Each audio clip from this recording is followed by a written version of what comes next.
the bam on me, baby. What you doing, boys? How's everybody doing out there tonight? Y'all doing all right? Y'all ready to rock and roll, strut and stroll, baby? All night long. Everybody knows our names. We take our name badges off there. It's bullshit. How you doing, Uncle Bill? I'm fucking killer. I'm ready to do this. I had to take a mean shit, as Uncle Bill so eloquently put it, baby. I dropped it. I shit a polecat, and it's stinking up the whole house. But as that stank escapes over the next couple of hours, we're going to talk about the films of 2023, or the year that was 2023. We kind of already did a show on the physical media stuff, but if people want to talk about that in the chat, we can kind of touch on that a little bit too. But I think this one is for like some of the newer movies that actually came out in this past year of 2023. So I actually, because I can't keep track of shit worth anything right now. So I made a worst of and a best of list just so I can kind of like keep in my mind, like, and I also made like a couple different tabs if we want to look at like what like Vinegar Syndrome released this past year, what Scream Factory released this past year, and what like Arrow released, just to give people an idea uh later on if you want to do Well, that. that'll be fun. That'll be fun because Yeah. Screen Factory mainly just re-released a bunch of shit, right? Yeah, and unfortunately it's really hard for some reason to find Scream Factory shit, like a list of their newer releases. Like somebody was doing a chronological list and they ended it in like 2020. I guess they were like, fuck it, these guys that were the shit now. So they just stopped doing the list, but it's hard to find like a month by month list for them. I found like Vinegar Syndrome's easy because they keep a checklist like of everything they do. So you just go on their site and you can like see like everything by month that they release. Arrow's easy because they're doing a poll right now where you vote for like the best release of 2023. So they've got all their stuff up. Mhm. But Screen Factory, nobody gives a Yeah, shit. that list is hard because I guess we're going to be doing year 7 here in the next couple of months.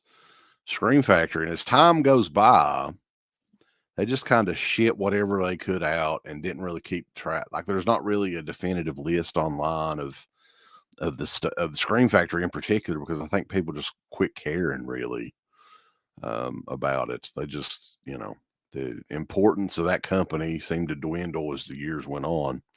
But we appreciate everybody tuning in tonight. I actually caught up on quite a bit of movies over the last couple of weeks from 2023 that I missed out on. Although there's always going to be some that we don't see. So, people in the chat, throw us up some of your favorites or least favorites as well as we go through our lists here. I don't have like a ranking or anything, but I can probably go through like some of my favorites. Maybe I can do top 5. I'm not a ranker.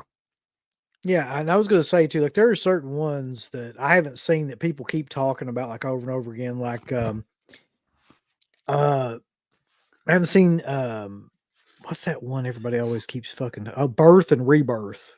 Like that's one that like everybody mentions. I haven't seen that. I know somebody's going to bring it up, but that's I one I haven't haven't seen got around Iron to yet. Claw either. Haven't seen So that one either. a lot Yeah. of people are putting that over. From what I have heard about Iron Claw, I think that I'll probably kind of like it, but kind of make fun of it as well because it kind of changes some facts around. It's kind of funny. And I heard that Ric Flair in it is hilarious. Holy shit. This is For amazing. instance, like I think like Kerry Von Erich lost part of his foot, Right. right? I think he loses like his whole like shin or something like that in I don't know what it like he loses He his loses entire his foot chin. or He something loses his like that. leg, his whole leg. Yeah. Look here. Straight from the IT closet though. It's a super IT boy. He Peekaboo can't wait for releases. the peekaboo releases Yeah, we got tomorrow. that coming up tomorrow around noon, the final day of the Vinegar Syndrome sale, which it's pretty much a repeat of last year. A lot of it is, but So Rambo's in here. He says his favorites of the year are the Iron Claw, Silent Night, The Holdovers, and Extraction 2. Now I have seen two of those movies. I haven't seen Iron Claw or Extraction 2. But yeah. No, I haven't seen any of those movies at all. So see, I'm behind. Oh, A lot of people in the chat already, though. Eddie Murphy is in here. heck yeah. What's he saying? Jack, he's saying hello to Uncle Phil, whoever that is. Is that Uncle Phil from Fresh Prince? I guess. I don't know. J Reel's Nutsack is in here as well. It's good. I'm glad it escaped. Oh, Goblin King 7883. Let's go, boys. Dirk says this. He's got 2 movies he liked: Infinity Pool and When Evil Lurks, and that's it. So We're talking about both of those, Dirk. Yep. And also, just a quick plug for you guys that don't have us on Patreon. We have been doing, this is technically our 18-year anniversary show, right? Because the very first Dead Pit radio show that we did way back in 2005 was a 2005 year in review show. It was at the tail end, like last week of 2005. We did our first show. We have done a year in review show, best of, worst of, pretty much every year that we've been around. I know there were about 3 or 4 years there where we didn't do anything, maybe even 5 or 6 years. I don't know. I'll lose track of time. But if you're on the Patreon page, you can go back and check out Year in Review 2011 if you want to, 2006, 2007, whatever the hell you want to check out. It'll be similar to what we're going to do tonight, Saturday Nightmares. Yeah, okay, it's hard to believe it's been 18 years. We're coming up on 20-year anniversary in 2025. Yeah, we're old. We're very old. So that being said, though, let's do this so I can stop being depressed about the whole thing. How do you want to start? Like, you want to start with the worst films, the best films? Like, we can do a combination. I mean, we can go back and forth if you want to, or I mean, it doesn't really matter. How do we normally do it? I can't even remember. I think we normally just do it by topic, like whatever we thought the best ones were, and then the worst ones. Well, I mean, let's pick. What does the chat want? A bad one or a good one first? Or maybe we have varying opinions on these. I don't know. Maybe you like Pet Sematary Bloodlines. No, I do not. Beau is Afraid is one that we have not seen. I was asking Uncle Bill if he was willing to watch it, and he wasn't willing to. So I was like, fuck it, I ain't gonna watch it either. So bad movies. So I mentioned Pet Sematary Bloodline. Let's just go ahead and kick it off with that, because I watched that not too awful long ago. And this was a movie that debuted on Paramount Plus that it came out of nowhere, right? So that is a dead giveaway that it's a turd, pretty much. And this was a prequel to the 2018 remake, or whatever year that remake came out. I don't know. I lost track of time. And it takes place in the, I think it's the 50s or the 40s or 50s or something like that, of a young John Crandall when he was a young boy. Got a super chat here. Skinny Marink from Paintsville. Hey, boss. Want to see a video of my double wide? Sure. Send it our way. Pet Sematary Bloodlines, though, your boy David Duchovny is in it. He's barely in it. I mean, he's technically physically there, but I don't know. Henry Thomas is in it. How many damn Stephen King type movies did Henry Thomas do? Didn't he do a bunch of those?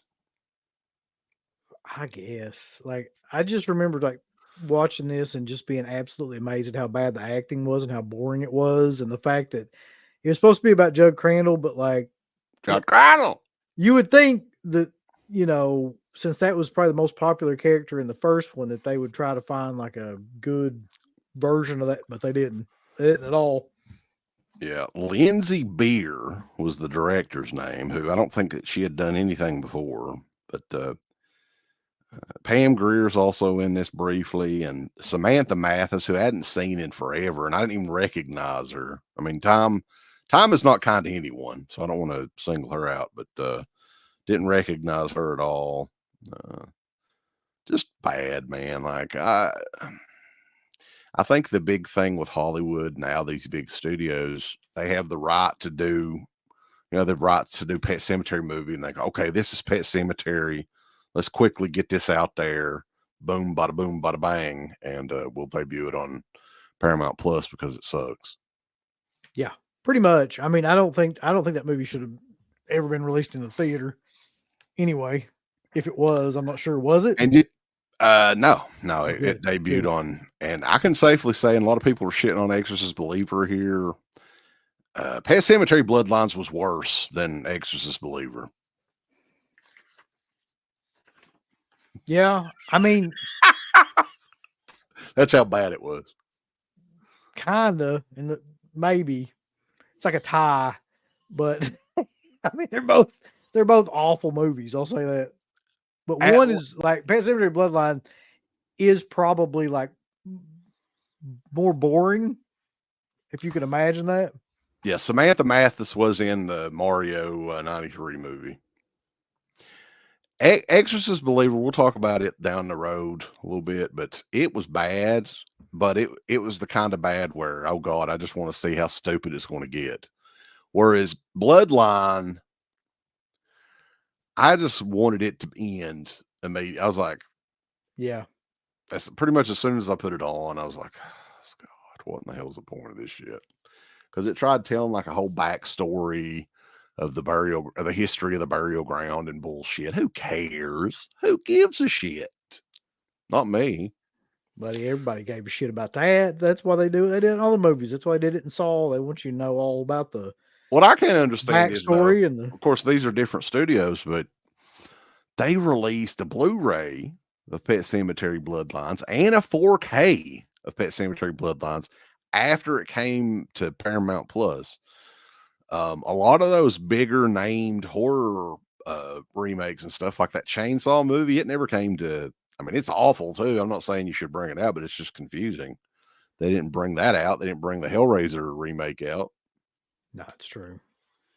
It's weird. So, I mean, as we're talking about the worst films, in my opinion, to come out in the past year, in terms of horror films, one that's definitely going to be on that list for me is Evil Dead Rise. Even though, of this list of the ones that I've got, it's probably like far down on the list than some of the other ones in terms of like how shitty it is, because at least I believe that the main character in that movie looked iconic.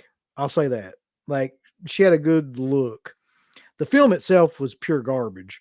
The film looked bad too. It's from beginning not to a well-made end. movie. Yeah. I mean, I've watched it that one time we did that commentary with Rambo and Mark on Evil Dead Rise.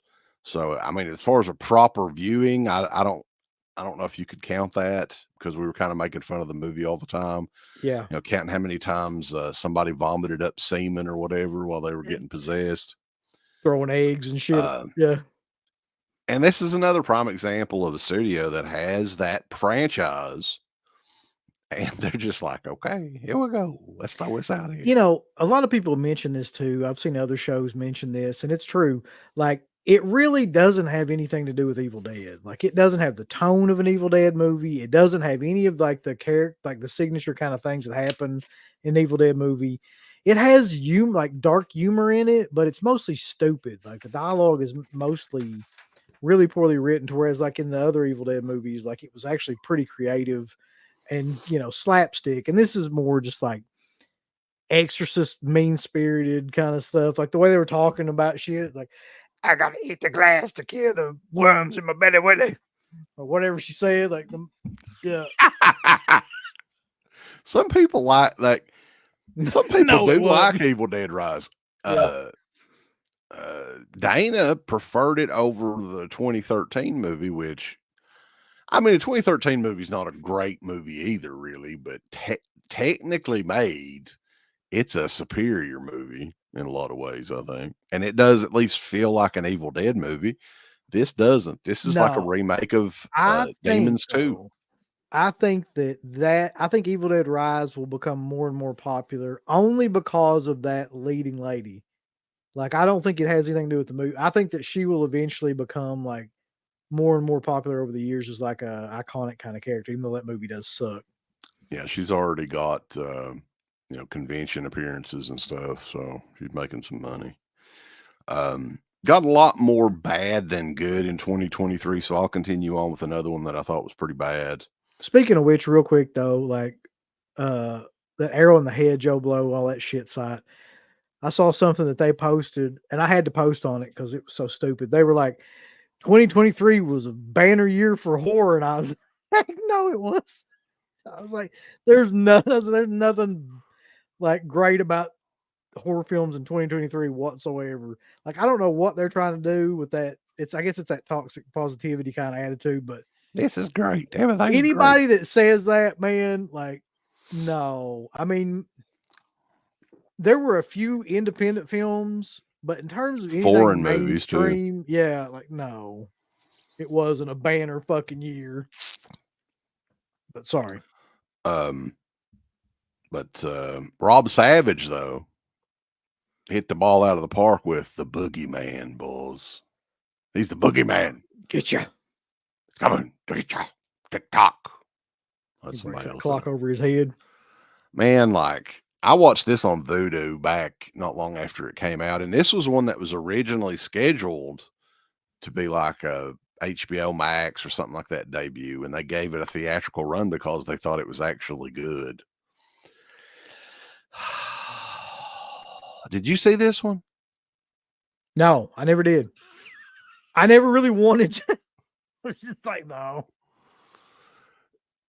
Yeah, I mean, I'm not familiar with the Stephen King, like I think it was a short story or something, and they did make back in the 80s, they made a short film on it, The Boogeyman, which, it was very brief movie. I think it was like 85 minutes, 90 minutes, something like that.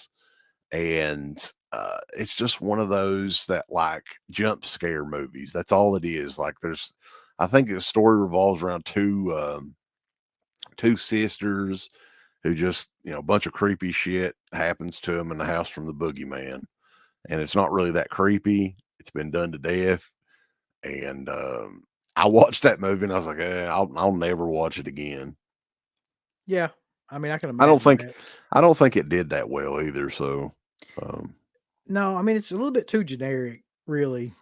Like, how many Boogeyman movies have they done over the years? At least 4 that I know of, like right off the top of my head. even though we do like to boogie with the Boogeyman. Yeah. I mean, who don't? So, I'll tell you another one though, right off the bat, and this was a snooze fest from beginning to end. It was one that was completely unneeded and unnecessary, and just like trying to continue to cash in on this franchise. But Insidious, the Red Door. Did you watch that? I don't know if you No. watched that. Look, No. you don't need to. Like, there's absolutely nothing about that movie that's worth watching. There's a stupid subplot about him and his fucking kid and like Patrick Wilson, I mean, and it goes on forever. And like The cast of the original's back though. They got the little kid. He's grown up now. Yeah, Woo, and yeah. it's so fucking just lame and boring. And I really don't even like Patrick Wilson, to be honest. Like, I thought he directed this too. Yeah, he directed it. Yeah, I thought he was fine. It's the best quote I've ever seen. So I should have said this in the beginning. Yeah, that's how bad it was. Peter Sweller says it wasn't bad. I don't think Peter Sweller's being serious about anything. Peter Sweller's the new voice of reason here. But no, Insidious is never a movie I'll ever watch again. It came and went, and it didn't come very hard. It came like a dribble. It came softly. It came softly, yeah. Just like, man, the one they made with Lin Shaye, the Key or whatever. When I saw that one, I was like, it's over with for this fucking franchise. They need to stop, and then they keep making these That goddamn whole movies. franchise confuses the hell out of me, though, man. Like, I get the Conjuring sequels and the Insidious sequels totally mixed up. Like, I do too. I can't, I can't figure out which is which. They're both so generic. Like the original movies were great. I actually really enjoyed the first Insidious movie. Um, but yeah, uh, I don't know if I'll ever watch it. It's like the Saw franchise. Like who? I mean, I just at this point there's so many. I know they're making another one next year or this year coming up Yeah, for the. there's no need to watch the new Insidious. I mean, really, like it's like those Paranormal Activity sequels. Like after a while, like why would you watch them? It's exactly what those Insidious sequels remind me of. Like they'll go off into a different lane, like those Paranormal Activity movies did, and still try to keep with the story, but ultimately they're just bland. The Red Door is a generic title. Yeah, I mean, it just sounds like it could be from anything. You could call it, Insidious, the Red Door, The Conjuring, the Red Door, King Kong versus Godzilla, the Red Door. It could be anything. Oh, it's the Red Door. Behind the Red Door with Marilyn Chambers We're going to put, if we ever and do Patrick another Wilson. Dead Pit on the Road DVD, it's going to be called Dead Pit on the Road, the Brown Door. This door's Cause we brown. shit on it. Let's see what the chat's saying here. But mostly everybody hated Insidious. Like maybe one person Movie liked it. Junkie, yeah, said I'd rather seen a 90-minute film of Lin Shaye tiptoeing through the tulips. Well, that would have been entertaining. She's old. She could have fell and broke a hip. Insidious, The Last Key. Yeah. Also, I get the Paranormal Activity movies mixed in with those too, because didn't they have the Lost Ones or something like that? Dude, I have no idea anymore. I know I saw one of them in the theater that was like it was like Paranormal Activity Los Muertos. It was he was fucking some sort of like I don't remember what that one was called. It was like a Spanish version of Paranormal Activity. They did so much shit. Oh yeah, Los Muertos, Yeah, Paranormal Activity, Los Muertos. Muertos. Yeah, That sounds right. the The marked marked ones. ones. Yeah. Okay. It's like whatever. Yeah, we got 135 people in here, so definitely it's a perfect opportunity to tell you guys to thumbs the video up. I promise eventually we'll talk about one movie that we liked. At least one of us liked, maybe both. Maybe yeah. But there's not a lot in this The year. Ghost Dimension. I forgot about that one completely. And the ones that we do like, there's an interesting similarity, I guess, with all of those, or well, most of those movies. And we'll let you guys figure them out. So, do you want to talk about a movie that you like first, Uncle Bill, or do you want me to name one? Name one that I liked. I've still got a bunch more that I didn't like. Are we still talking about that? We can go back and forth. All right. You go with one that you liked. All right. So there was one that I wasn't going to watch that I heard a bunch of people mention on here, and Uncle Bill was the one that finally convinced me to watch it. He was like, "There's a couple of scenes in this movie that you'll want to check out."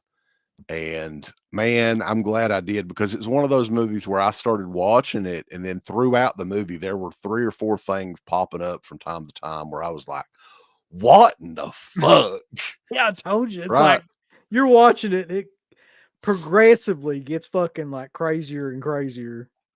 And it sounds like a Lost Iron Maiden song, man. That's the only thing. Like whenever I hear the title, I'm trying to come up with, of course, "When Evil Looks" from Damien Rugna. It's an Argentina film that is, Curly Jaws would classify it as badass and brutal. Yeah, for sure, because they pull no punches when it comes to the the gore factor in this thing, but above all else, man, it looks amazing. Like I don't know if it was in 4K or what, but the cinematography on this was unreal. Well, here's what I loved about that movie, okay? I had to watch it a couple times to figure it out. I actually made Savannah watch it with me, and I told her, like, at the beginning of it, I was like, "You're gonna love this movie." I said, "It's like it's all the things that you love," and I was completely, like, full of shit because it's, like, all the things she hates in the movie, and she was like, "God damn it, why'd you make me watch this movie?" But here's what I loved about it, because if you were in a situation, honestly, like, where, like, evil took over a town, then it wouldn't give a fuck, like, who, like, anything happened to. It would just be, like, pure, and that's what this movie did, like, it went all the way. It was like, Didn't it much give you City Living Dead vibes almost yeah, too? in a lot of scenes it did, Yeah. especially the scene with the kids in the schoolhouse or whatever that was, like, yeah, And it because, kind like, of it reminds me of like a lot of those French horror movies too, and the gore factor of it. And the first big scene like of the gore is uh, he is I guess he's the one that starts the infection to the people, the infection of evil, right? yeah, yeah. This big pus filled, like probably 450, 500 pound. He looks like an oversized version of the baby from Dead Alive. Um, You're right, like, yeah, his face especially. good way to explain it. And who's kind of warning I think it's two brothers, right? It is, I don't know Spanish, so of course I had to read the subtitles and I missed some things here and there, but and then like that um one of the brothers' family is attacked out of nowhere. One of the young kids is brutally attacked, and then they start coming back unscathed, Yeah, but something else is going on, yeah, boys. And it's like not really. a road movie as well.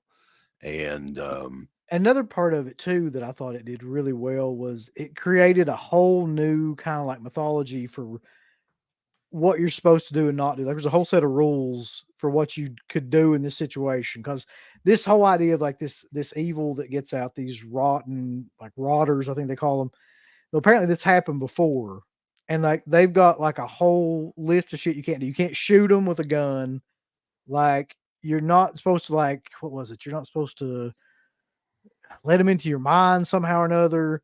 You can't, don't feed them after midnight. don't feed them after midnight, don't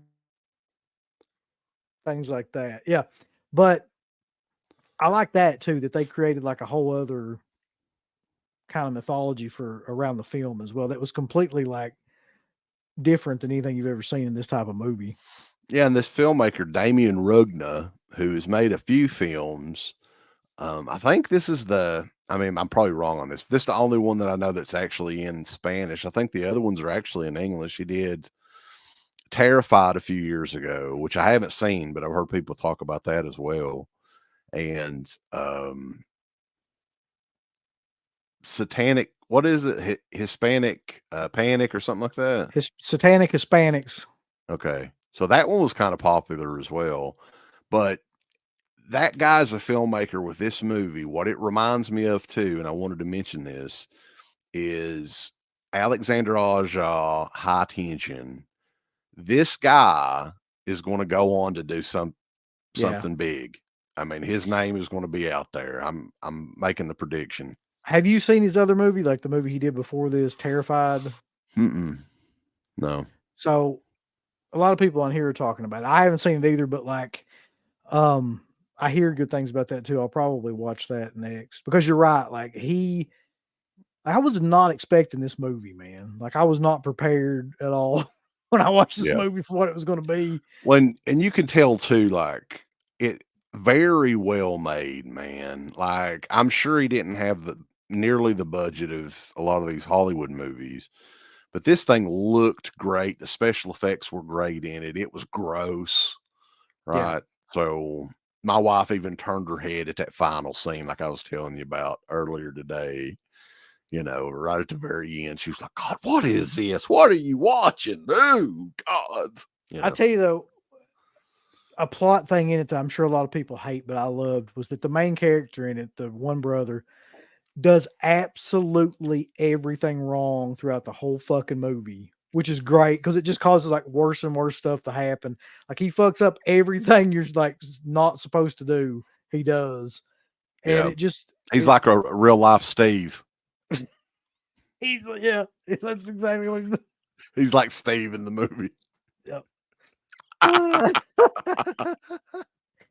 Oh God, I didn't think about it, but yeah. Yeah, there's an autistic kid he was acting too, by the way. I don't think that and he did a great job as well.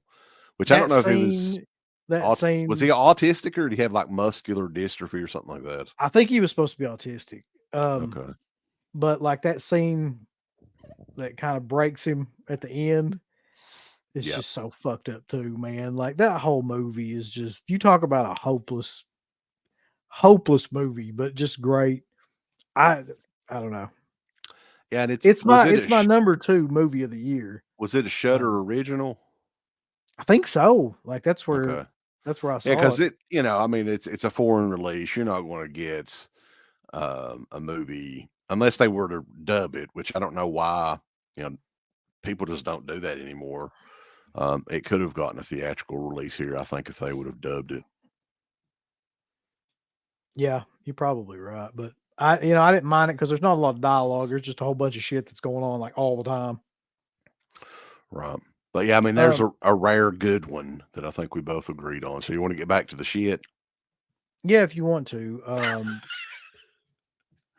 go This back is there. not this is not my least favorite movie of the year, amazingly, but it's definitely like the most incoherent and fucking frustrating movie of the past year. The Outwaters. And whoever told us to watch that fucking movie or whatever, man, fuck you. Seriously. God. Hey, buddy, that's one of our ballers and shot callers. Well, I'm glad that they're a ball and shot caller, and I do appreciate you. I really do. I kept And my sending, review ready here for Outwaters because but I do not appreciate that movie. I just want you to know. this was a Scream Box and Bloody Disgusting original. Was our buddy Robbie Bainfitch. If you want to, I mean, this is just me. If you want to watch a movie through like the size of a fucking flashlight for almost 2 hours, then enjoy. Cause It's a it's a point of view, kind of like shot on. I mean, the ones now they're shot professionally, but they're in the view of like the cameraman. Um, this movie was long as fuck too, wasn't it? Wasn't it like almost 2 hours long or that's what I was something? saying. Yeah.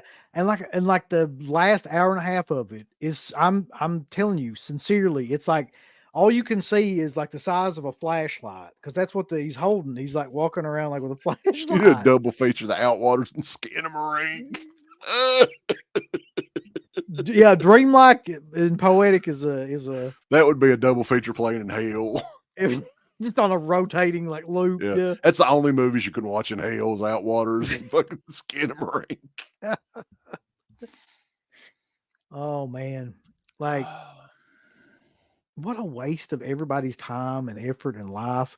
And I get why some people think it's scary. There's a lot of people that think that, Skinamarink is fucking scary, but like it's just one of those movies where you're watching it and nothing happens for like 15 minutes at a time, and then something runs by, and I guess you're supposed to be like, "Oh shit," Yeah. or whatever. But I'm just like, God, this is just irritating the piss out of me. Like that was the only reaction that I had to it. I think the opening 20-25 minutes is literally not like they're not even in the desert or anything yet. It's just like Yeah, they're just kind of it's nothing at all. So that's 20 straight minutes that you could just cut out of it. That would have saved us a little bit of pain. But you can tell like they were definitely inspired by Blair Witch Project. They wanted to make something else along those lines, but they failed miserably. You didn't give a solitary fuck about any of these people. You just wanted the pain to end. yeah, and it's like they were doing a take on the Blair Witch, where like if the Blair Witch was only like a flashlight view and you didn't see anything else, then that would be kind of what they were going for, I guess. but like it's just unwatchable, really, to me. Wasn't Like it's there just a guy at the end playing with a severed Peter? yes, he cuts his own dick off. Now listen, if you're gonna cut your own dick off, probably wouldn't film it. I mean, although that is a scary idea. Um, He cut his Peter off and I was playing with it. look at that. That's flat out terrifying. I love how that had to be in some meeting where they were like, "I know how we're going in this movie. He's gonna cut his cock off. That's gonna be the ending." He's gonna cut his Peter off, and then the aliens are gonna come and get him. It's like we're gonna get an Oscar for this shit. Yeah, pain. This is a painfully bad. There's nothing. And again, we got a full review of it up. It's on YouTube, I think, if you want to go back and listen to right after we both saw it. But I don't think our opinions have changed much on it since then. I'm sure there's some people out there dropping LSD and like smoking massive amounts of weed that think this is the second coming of movies, but for anybody sane, it ain't. I Robbie promise. Man Fitch ain't worth a fuck. Whoa! Robbie Man Fitch. You want to just transition from that into like Skinamarink, or do you want to go to? We could. I mean, because they're basically the same fucking movie. We've seen Skinamarink twice, thanks to our buddy Rambo. Right. Which I feel like that commentary was an exercise in if we could make anything entertaining, and we actually passed. It was like Monkey Shines. It was an experiment in terror. It was. It was. Sharon, Lois, and Bram, man, they're rolling over in their grave, or whoever one of them is. I would say that Skinamarink is probably the most divisive horror film that's come out this year, because there's a large portion of people that are like, well, not a large, it's probably like 70-30. 70% of people hate it, and like there's a 30% of people that think it's like the greatest artistic vision film of the last 10 years.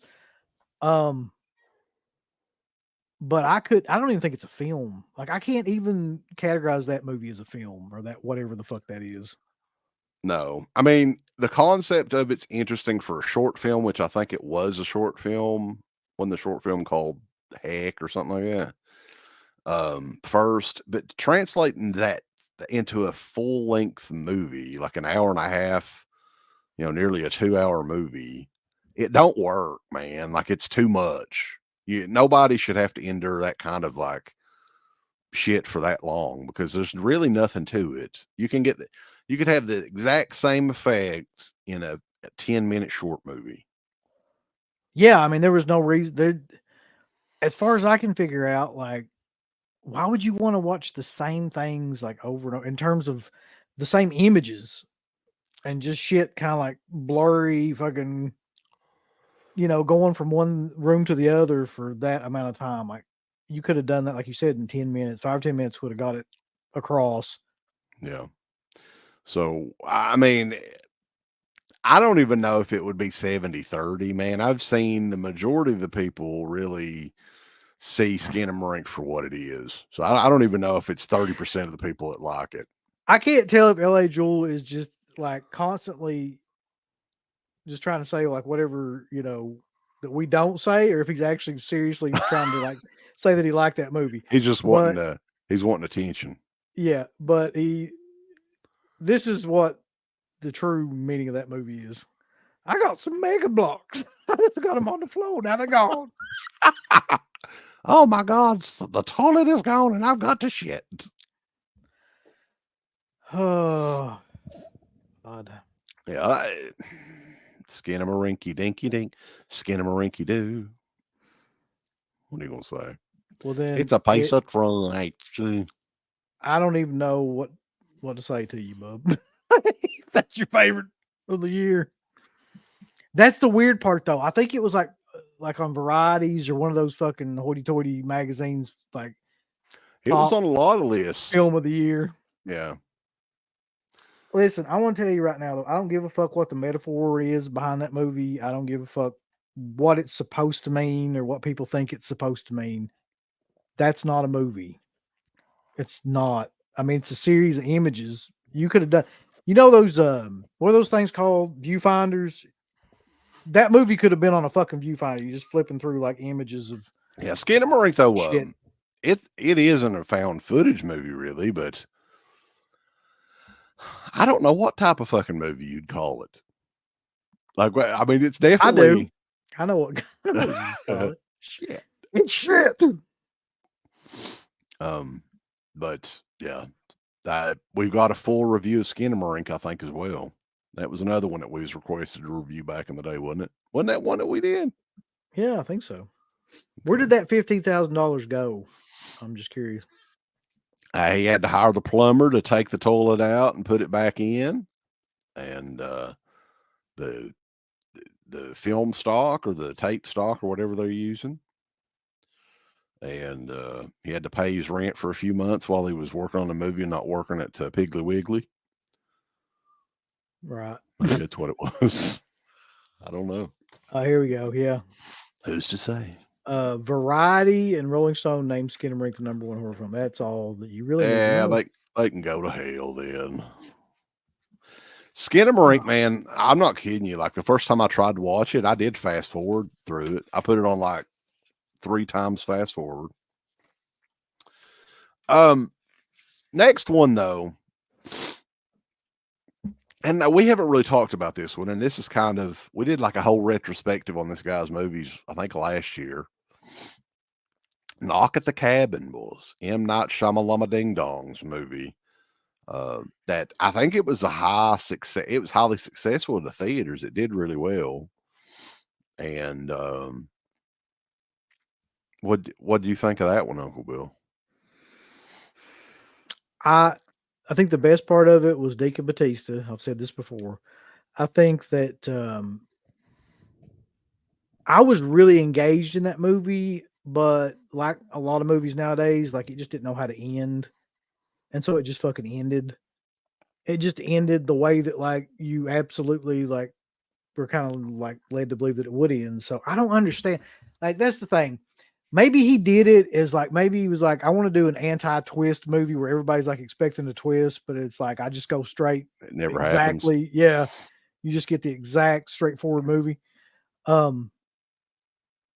But I don't know. I was just kind of let down by it. I was like, Jesus Christ, if there ever was a movie that you could do a twist on, that would be it. Like, and he just didn't. So I'm in the middle of the road with that movie. Like it's fine to me. You know, and we kind of shit all over M. Night Shyamalan's movies overall in that retrospective. But one thing that you've got to give that dude is all of his movies look fantastic. They look amazing. Like whoever does his cinematography and stuff like that, and this is no different. Like I watched this not too long ago in 4K, and holy shit, this movie looked great. And like you said, Yeah. Dave Batista is the real star of that movie. I mean, really nobody else in the movie is that engaging to watch or anything. That dude has got charisma, and he learned that from wrestling, I guess. Yeah, From his it is character. weird though, man, because like you would never expect that because there's a lot of really good actors in that movie, but like he is by far the standout guy in that movie. You're just drawn to watch like him, and he really pulls off that role, even though he's jacked to the gills. He's not playing like A a mean character that guy. Yeah. it's supposed to be that way or anything. He's just playing like a normal kind of character, and he does an amazing job with it. I couldn't believe it. I'm a little bit middle of the road with this one too, although of the later M. Night Shyamalan movies, this is the best one. Like, if you put this next to old, holy shit! Like, this is 10 It's times. 1,000 times better than that Yeah. movie. It's just like I didn't really get it. Like, they didn't really explain enough for me. I don't guess, or maybe I'm just used to that. Maybe that's not a bad thing. I don't know. Where at the end, I was like, there wasn't really a good end to it. Yeah. Let's see. I was just trying to look at some of the chat stuff here. Yeah, Netflix movie with Julia Roberts is a lot like Knock at the Cabin. Yeah, I there's don't know. one called When the World Ends or some shit. What the hell is that movie called? I tried to watch it. I could never fully get through it though. It's like where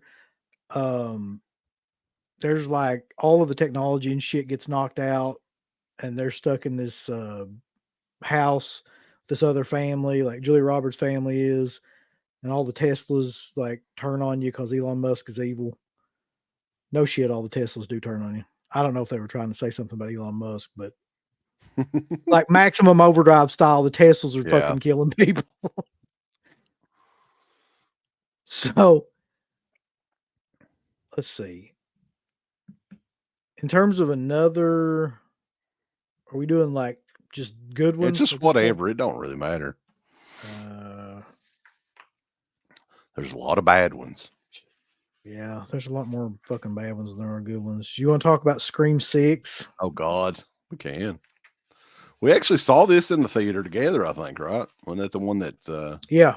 kind of met up and saw? Yep. It's Now, fucking sucked. I mean, I'll say that I think that it was slightly better than the fifth one, but not by much. yeah, that's exactly how I feel about it. The twist in it ain't really a twist. I guess the unveil, the killer's the endo, and I'm like, God damn. I mean, that's the thing that sucks about those Scream movies is the killer is always going to be disappointment. It's somebody's cousin, somebody's dad, somebody's Well, brother. in this one, it was hilariously shitty though. Like in Scream 5, it was just kind of like I was just kind of like, that's whatever. You know, the rest of the movie's awful, and then the ending was nothing that like, you know, brought it up. But in Scream, like it's laughably bad when the ending hits. I just remember like so over the top and bad, man. Yeah, they have a whole Scream museum in this fucking movie theater. Yep. A lot of people seem to like Scream 6 too because it made it on a lot of like top lists, but you know, Yeah, to me that ruins your fucking street cred when you put a movie like Scream 6 on your top 10 list. Even if 2023 wasn't that great, but um, yeah, they're having an issue with the seventh one, which I'm happy about. I'm hoping that they'll just nix it because honestly, all the Scream sequels after part 3, I'm fine with them. None of them ever existing. Like it would be fine if they just had 3 Scream movies. yeah, I don't think they'll do it, to be honest. They lost the director, and he basically was like saying it was a nightmare. They lost the lead to the two lead actresses, and Jenna Ortega is like insanely popular right now with like that group of people, like young kids. So I don't even think they'll fucking bother, really. I mean, Nev Campbell won't come back because there's so much fucking bad press around that movie. Like, I don't see her coming back for that. Maybe they could talk Wes Craven's son into directing a movie. Maybe she'll come back. You think? Oh, Jonathan Craven, bulls. Yeah, This Scream movie, 6. Man, like, and here's the thing too. And you guys, this is a spoiler for you YouTubers out there, right? Anytime, I'm talking about any fucking time, there's a franchise movie that comes out, you're going to have your fucking toxic positivity YouTubers, every fucking one of them, talk about how killer Scream 6 is, Exorcist Believer is, whatever it is coming out. The Texas Chainsaw movie, they're all going to fucking suck its balls, Uncle Bill. And then, you know, as time goes by, and everybody else, the fucking the people out there in the horror community that actually watch this shit and give their true opinions on it, their opinion will fucking change. Isn't that fucking convenient? Mhm. Fuckers. So, okay. We tell you There's it's a dog shit from the beginning. yeah, we're really not going to change on that either. Let's see some comments. I think this basically sums it up. Yep. Yeah, A lot of people were disappointed in Scream 6. it was better than 5. Vanderhoff says that he loved it, which that's It was slightly better than 5. What about, was it better than 4? Because I think 4 is awful too. no, I don't think it's better. I don't think either one of those movies was better than 4 at all. You just got to think for Emma Roberts, is what it is. Well, if you look at 4, like at least you got Hayden Pantera and Emma Roberts. So you don't have anything in 5 or 6 at all. So a lot of people hated it. A lot of people think the Scream fans are annoying. They are.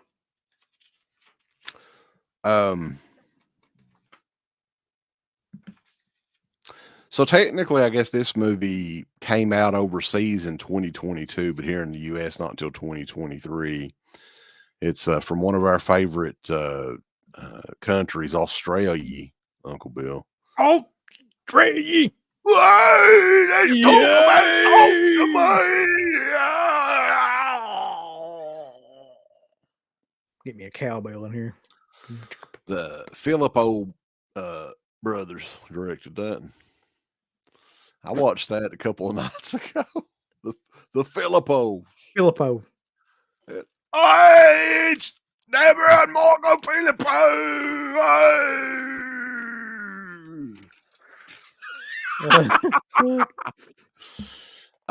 No, it's Danny. I said Deborah. It's Danny. Darklight Entertainment. That's kind of true. Yeah.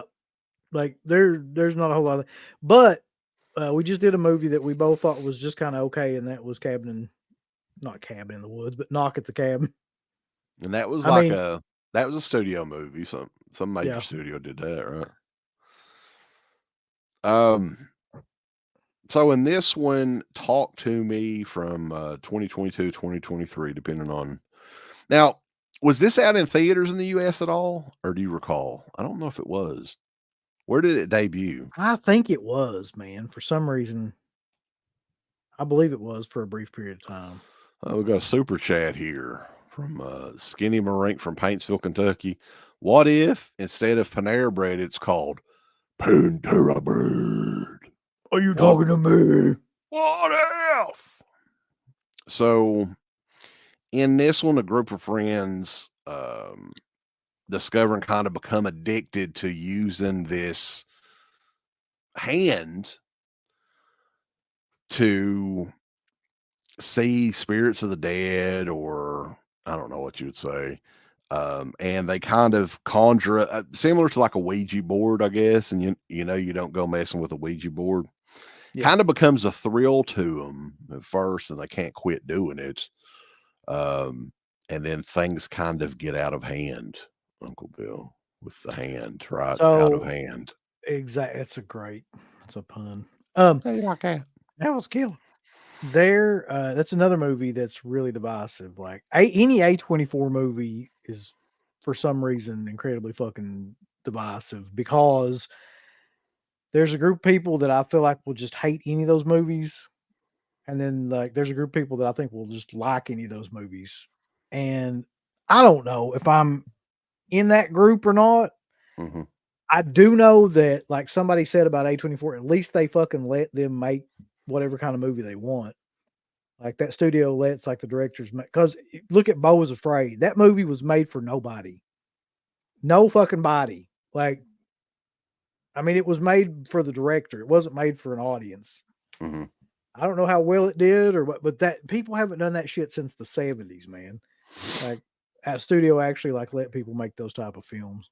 No, studios just don't do it hardly anymore. And that's why a lot of these movies that we're talking about on here were foreign movies or independently made, like A24.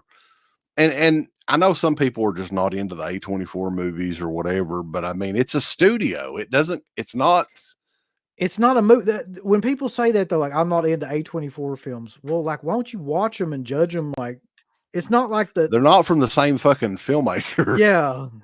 Right. It's like, it doesn't even make any sense, really. So it's like they're completely different. Like fucking Hereditary is completely different than Talk to Me, and Talk to Me is completely different than like, you know, Beau Was Afraid. It's like it's not a studio making films.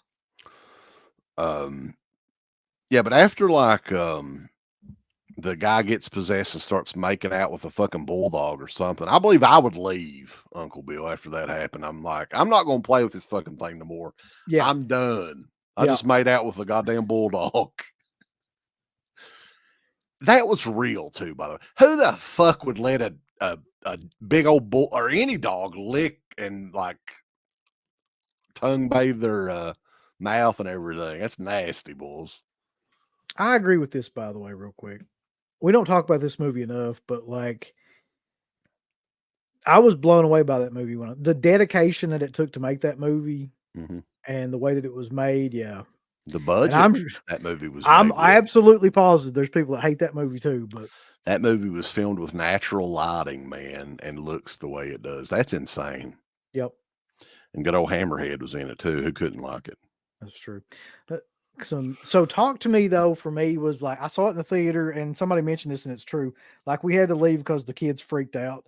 I don't know what the fuck I was thinking, really taking like, a 9-year-old and shit. So it was out in the theater? You saw it in the theater? Yeah, I did, now that I think about it. I don't even remember it being in theater, but that's pretty cool. It was down there in Pikeville, yeah, because we went and now that they mentioned it, I actually do remember that. Yeah. And so I didn't get to see the very ending of it until like it was on home video, you know what I mean? Till it was streaming and shit like that. Paramount Home Video. Paramount Home Video. You rented it from Superstar. I'm Blockbuster. But the ending was, I thought, serviceable to the film. I just thought like they took an idea that's been done 80 million times, like, the paranormal Ouija board style kind of fucking movie, and put a completely like new, innovative kind of twist on it. And I enjoyed it. I don't know what people fucking hate. I don't know if it's where it's a foreign release. Like, I mean, it's not that, it's not like it's a fucking Italian film or anything, but I mean, it's a foreign release and some people can't. They just don't like the Australian accents. Yeah, not like Rhea Ripley or anything. I enjoyed it though. I mean, I wasn't completely blown away by it, but it's still better than probably 90% of the movies that you get out here, like theatrically, for sure. Jackson Jack, he's talking about Anya Taylor-Joy. That's Hammerhead, if you want. Yeah, that's good old Hammerhead. That's what I call her. Yeah, technically it was very well made. The concept of the hand was pretty cool. Some of the effects in it worked pretty good. It had a creepy vibe to it. I liked it. I thought it was, now I wouldn't say it's the best or my favorite this year, but it was really good. I thought it was good. Yeah, it's not I can't remember where I put it on my top, but it's like in the 5th or 6th spot, I think. But I mean, yeah, of the films that I saw, especially in the theater, it's like one of the best ones.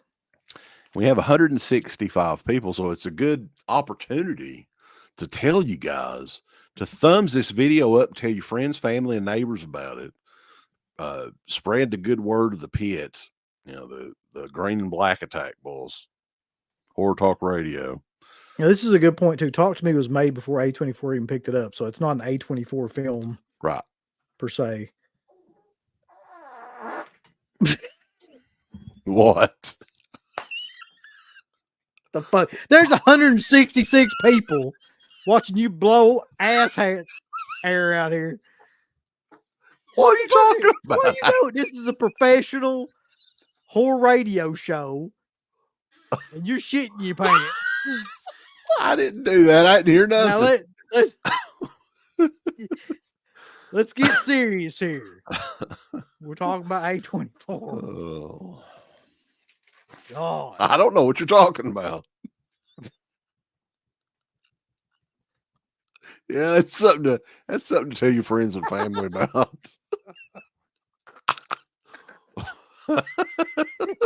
There you go.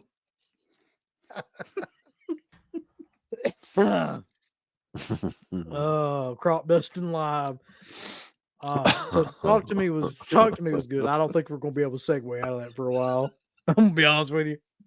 Fart went right viral, boss. It's not a soundboard. Well, I thought you was gonna talk over it, man. You shut right up. What If the I hell? Who fucking does talked, you that? think somebody wouldn't have heard it anyway? Lord God, it No, sounds like you ripped your pants. It'd be like they I'd be wouldn't sitting have there. heard it. Yeah, talk to me. Was They wouldn't have heard that, man. You would have talked over it. Oh, Well, anyway, oh Lord.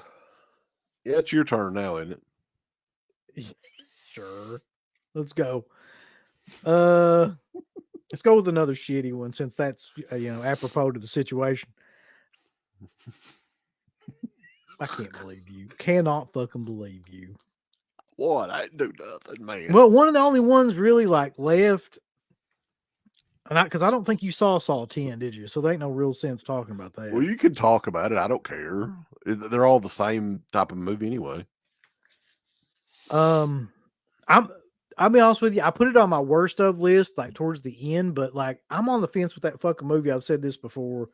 It's another one where it's not completely meritless, in my opinion, in the Saw movie pantheon, because in the Saw movie pantheon, like there's been a lot of really horrible fucking movies. But also, like, I don't think I really necessarily liked it either. It's like a 5 out of 10. They brought things back to like a regular kind of like Saw movie where it's just about, the traps mostly, not about Constantine Malore or whatever that guy's fucking name is running around. Eddie Wilson. Yeah, trying to solve dickhole mysteries with jump drives, but it's just still something about that as a franchise just never worked, and it still doesn't really work because they're still kind of going back and trying to because this time it's like this is the surgical team that he captures the fucking surgical team that They find anything in his dick hole? no, not in this one. His urethra was free of any kind of SD cards or anything, but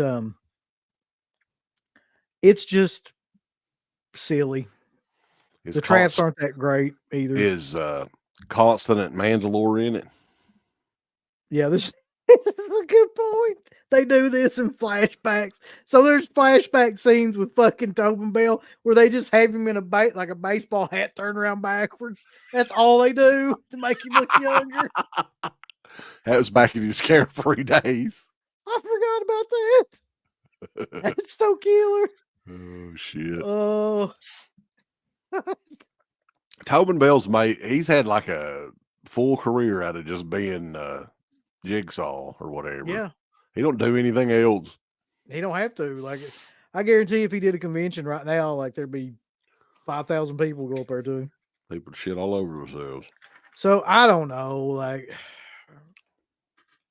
Saw X, Saw 10, whatever you want to call it. It's just a blah movie to me. Shit dipped in shit. Yeah. I'll tell you another one that was like Johnny Smith's wig did. I tried watching it because this was the night where I think Sarah was going to be gone or whatever. And I know something like this I could never watch with her in there. She wouldn't allow it. She'd be like, "Oh, turn that shit off. It's fucking stupid." Right. So the last voyage of the Demeter. And you haven't tried to watch this, have you? No, I never will either. So yeah, it's about where Dracula makes his trip or whatever, and it's on the Demeter, and Dracula is heavily. I don't even know if I got to. I think I saw a couple of Dracula shots. He looks like Nosferatu or whatever in it, and it's set in like the 1800s. Very slow build, extremely slow. It's like 2.5 hours. I made it maybe a half an hour into it, and I was like, "This is just not for me, man." I'm like, this half hour has felt like 4 hours. I'm not getting into this. It is very well made. The costumes are great and everything. Technically, it looks great, but it's just not for me. Andre Overdahl, the director, I think by watching this movie enjoys the smell of his own farts. Probably. I mean, I haven't seen it, but it just looks like a movie I don't want to see. Yeah, The Last Voyage of the Demeter, man, that definitely doesn't sound like a appetizing movie anyway. It's fucking dark. Vanderhoff thought it was decent. Yeah, Not for me. The title is fucking awful. Yeah. So I want to say this again because I know that some people are disagreeing with this, but just because a movie is a franchise that has 10 films with it does not mean it's a good franchise. You know what other fucking franchise has 10 films in it? Hellraiser. You know what other one has like 8 or 9? Children of the Corn. You know what other franchise has like 7 or 8 movies? The Leprechaun movies. Like that doesn't mean anything. Amityville. They've got like You think 60 of those them. movies are killer? No. Pete Cass, it's 4 a.m. here in Ireland. The stream saved me from finishing the masterpiece of Blood and Honey, which we haven't seen that. The Winnie the Pooh horror movie. But he got in just in time to hear some blowing ads. Thank you. Yeah, no problem from him to you.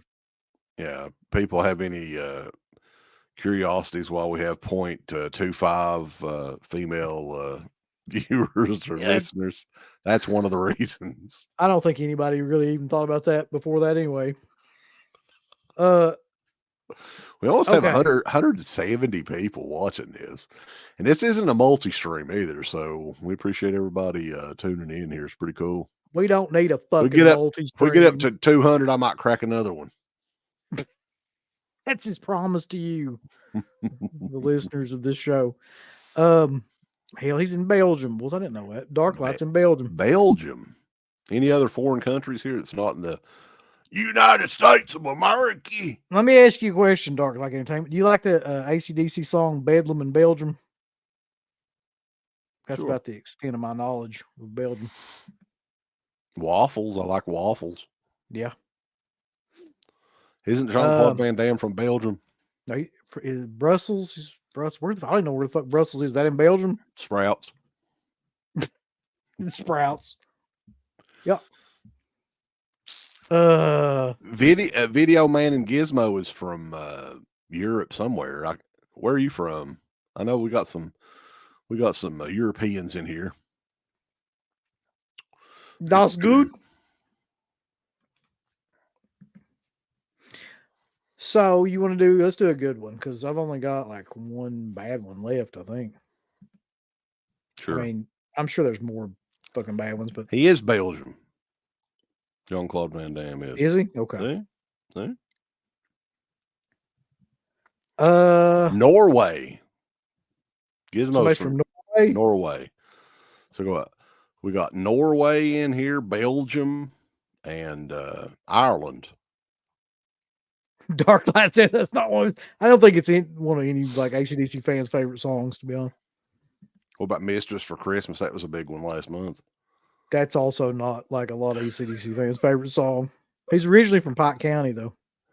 Well, goddamn, bulls. How somebody in Pike County end up in fucking Belgium? It's a decent question. Okay. Darren's from Wales. Spiral Bong is from Canada. Jackson Jack's from fucking Florida. You want to talk about Infinity Pool? You talk about a fucking crazy ass movie. Let's talk about it, man, because the more that I think about this movie, here it comes. And maybe, I don't know, maybe it'll change as the years go by. I watched it one time. I just watched it recently. I think that Infinity Pool is probably the best movie of the year for me. That was the one that's going to stick with me, and it's just fucking nuts, man. It's just fucking nuts. It has aspects of other movies that I really like as well, but let's get into it.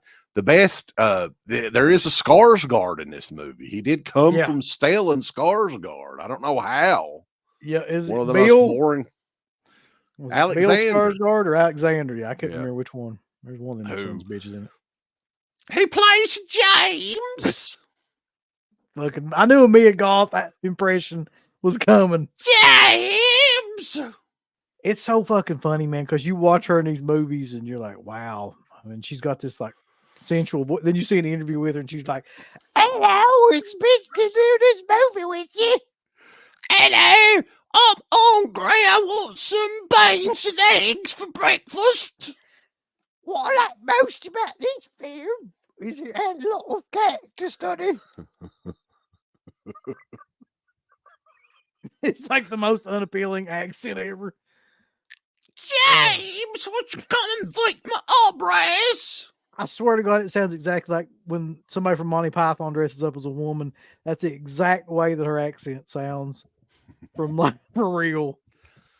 Vanderhoff, I agree. She is an awesome actress. She is one of those that like I'm kind of captivated by every fucking like scene that she's in. But I think that the Alexander Skarsgård did a fucking killer job in this as well. I thought that, you know, he has a lot of just weird like this is just fucking like. But here's the thing, like, I was not a big fan of Possessor, really. It was okay. We reviewed it like a year or two ago or whatever. But man, this like I am very excited to see what Brandon Cronenberg does after this. Me one. too. I think he's doing a lot better than even like his pop. Yeah. Carter's super chat. He says the Infinity Pool does for taking a piss what Jaws did for swimming in the ocean. Listen, that's not a pleasant thought, by the way, that happens in that movie. That's just not okay. Don't do that. Anybody that's seen the movie?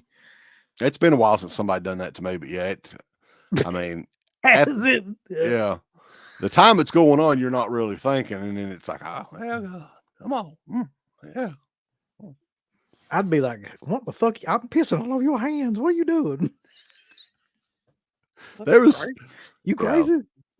But I don't know what if you want to get heavy into the plot of this because a lot of it is just ain't no plot, really. Like it's really bizarre. Yeah, that I think James and his wife, who his wife is kind of like an heiress to this book company or whatever. She's a millionaire, and they're on vacation because he's like an inspiring author. Is trying to work on his second book. And it's a very exotic, secluded island community or whatever. And they meet up with Mia Goth's character and her Gabby, I think was her name, and her husband, and learn about this very bizarre subculture of people on the island. It involves how would you even describe it? Like, what do you mean? The duplication of people or something? Yeah, like that? Yeah. Like you get stuck in this goo. Yeah, the bloody goo. In the bloody goo, and then it duplicates you as a human being. Something happens to you. But you're a part of this community. You can do whatever the fuck you want, baby. And whenever they want to execute you, you can just get duplicated again. Tully Blanchard. You can't duplicate the Hossman. You can't do it. James is a spineless worm and a bedwetter. It's a pool of infinity. That's what it is. Let's take a stroll down to the infinity pool, if you will. Go dip your toes in the infinity pool, Daddy. Come on. Infinity Roads. But that'd be a good character for Cody Rhodes. Come out as the new Infinity Roads. But yeah, I mean, it's definitely a bizarre, like a descent into madness. Yeah, that's what it is. There's various replicant versions of everybody in the movie towards the end, and James is very conflicted on whether or not he wants to stay, whether or not he wants to go, and it kind of has like a probably non-ending, I guess, at the end of it. I just think that as time goes by, like all the Cronenbergs, that whole Cronenberg family, their shit gets more and more fucking abstract and out there. Like I think that David Cronenberg had to take a break in that early 2000 period to make 2 films that were actually successful, just so he could go on later and make the craziest fucking shit. Like that you've ever seen towards the end of his career. And I think Brandon Cronenberg's just like, I'm going to pick up where he is now and just make the craziest shit you can think of in terms of body horror and stuff like that. And I don't know. I really do like Brandon Cronenberg's films a lot better right now. To me, the Mia last Goth two that I saw. in this movie does ride on the hood of a car eating a bucket of chicken while she's Yeah, being mean to Alexander. So check this out. Infinity Pool. Tonight, player, you're going to have a brawn panties match in the Infinity Pool with the Undertaker. Yeah, I think he was channeling Teddy Long. Rambo said he didn't like it. And he didn't think too much of it.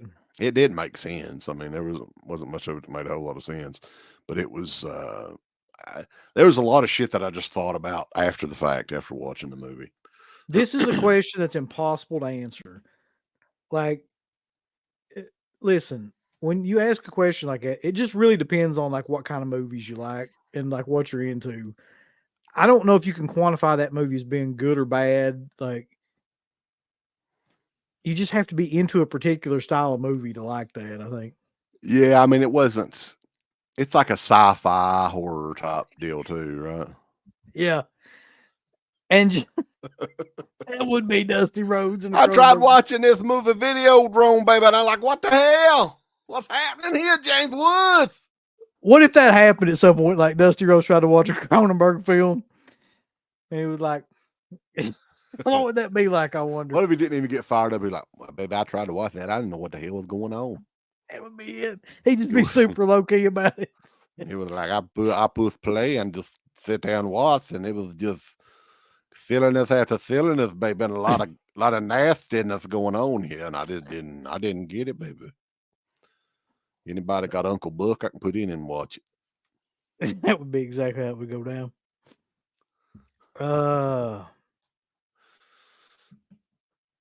Yep. Yep.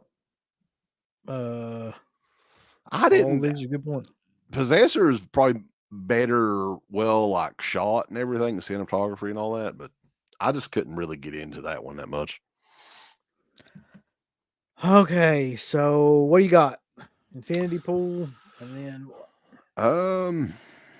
Well, do you want to talk about The Exorcist Believer? I guess that was the big movie that was hyped up all year, and you and I predicted it a year ago or 2 years ago whenever they announced it. It's the best movie of the 2023, man, by far.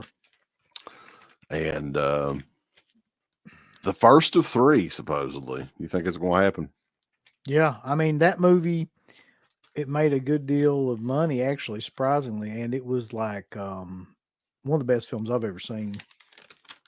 Yeah, you have to go back to the On the Road review and Yeah. check it out.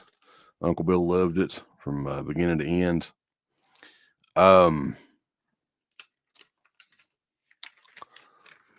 So I don't know how much we can say about The Exorcist Believer that we haven't said. Yeah, we talked about it like David Gordon Green. Yeah, we did a video on it, On the Road video. I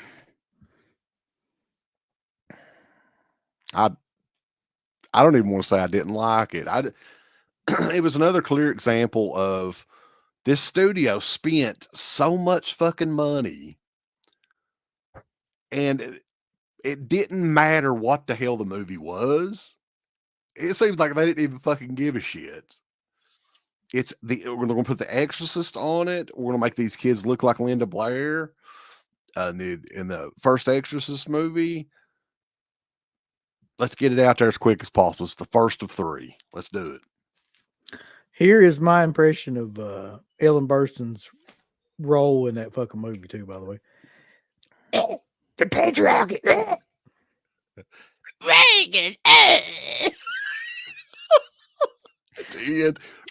Patriarchy. My favorite scene in that movie, though, is where that fucking the possessed white girl looks like Dio when she's possessed. Yeah. She stabs Ellen She's like- Burstyn. She stabs Ellen Burstyn's eyeballs out and just What Ellen Burstyn, no shit, can genuinely not even walk in that movie, like from one scene to the next, like from one room to the next or anything like that. And so she gets up there and she's like, I know you. I know who you are. And then she's like, stabs her eyeball fucking out. What a fucking slap in the face to that character, to the first movie, too. And that stupid shit she says about, I wasn't allowed to be in that room because of goddamn patriarchy. Yeah. She probably shouldn't have. Like, I understand she probably didn't give a fuck because they were paying her some ungodly amount of money, but yeah, that was a stupid line. Yeah, if you haven't seen Exorcist Believer, then I don't care about giving you any spoilers because you don't need to see it anyway. Like, I'll give away the whole fucking movie. It just come out on Blu-ray and 4K, Uncle Bill. Aren't you excited to add You it to don't your need to see collection? it. Yeah.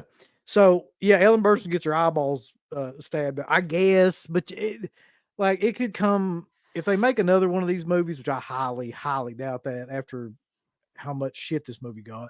If they do, though, then I'm sure she'll be back and her eyes will be healed or something. Or she'll have the power of second sight, like in a fucking Iron Maiden song. Yeah. She'll be the seventh son of a seventh son. Lord. And it's funny, it's like what we were saying. Yeah, there's people that's gonna fucking come on here and with thumbs up their asses and talk about how fucking much they loved it. I doubt it. Like, not that movie. I haven't heard anybody say they like that movie. Uncle Bill, you hate everything, buddy. Well, yeah, Rambo's in here. Rambo knows. There's always that fucking guy too.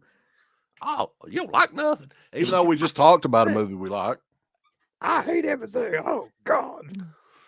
You know what I hate more than anything else? Fucking you, motherfucker. Fuck you. You go to hell and die. Right nice. Yeah, but we do Dead Pit on the Road for Exorcist Believer, where we talk about the plot and everything. But I mean, it's kind of, yeah. What can you say? Yeah, it's Rambo that hates everything. It's not me. Take it up. He even hates farts, man. Who hates farts? Look here. It's like, I hate your fart. I hate everything. Don't hate upon my fart. That's taking it one step too far. Yeah, but what you got, Uncle Bill? Next, your next. On a good roll here. God. So I want to talk about this one because this is another polarizing movie for all the wrong fucking reasons. Yeah. Megan. Ooh. Came out in January of 2023. And also saw this one in the theater. And I liked this movie. I thought it was man, you talk about a movie that gets unnecessarily shit on because it was popular. That's the only reason, really. Mm-hmm. Because it was a mainstream hit and people love to take a shit on it, and because it was PG-13-ish as well. Yeah, but it's not a fucking bad movie, man. I didn't think it was bad either. And I'm not big on the Child's Play movies, really, or the Killer Dolls or anything. Yeah, let's get fucking like a little monkey, baby. I think the thing that I liked most about Megan is that the movie was kind of winking at you at how silly it was, and what really threw it over the edge for me, where I was like, oh, that they can take this franchise somewhere, was the scene where she starts singing like a programmed song or whatever, and then the dancing and all that. I'm like, they could really go a long ways with this character. And I think they're making a sequel, aren't they? Didn't they announce that? Yeah, I mean, what people fail to realize, or maybe they do realize it and they just want to be like, kind of critical of everything like they accuse us of being, is that Megan is basically like this generation's Child's Play. And it's just as entertaining as a movie to me as that movie was. And they made it work. They made that storyline work with this generation, that storyline, smart dolls and shit. It's fucking hilarious. It's well made. It's well thought out in terms of like what the doll like that could actually happen. Like that probably will happen in the very near future, as a matter of fact, like with AI and all that shit. Um, so yeah, like I really feel like it's just people with just other agendas that just don't like that movie for the sake of not liking it. I will say that I thought Megan did look like a real doll or something. That's exactly what it did. I mean, they could have made it look a little younger, I guess. I don't know.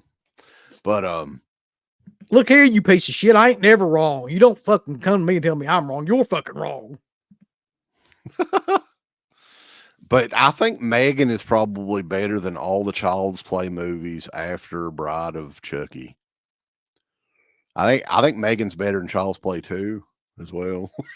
Oh God, you're gonna get a bunch of people on whose fucking heads are gonna blow off. Child's Play 2 is the most overrated fucking, like, people talk about how great that movie's not even good, man. I watched it. I don't know, it might be on par with part 3.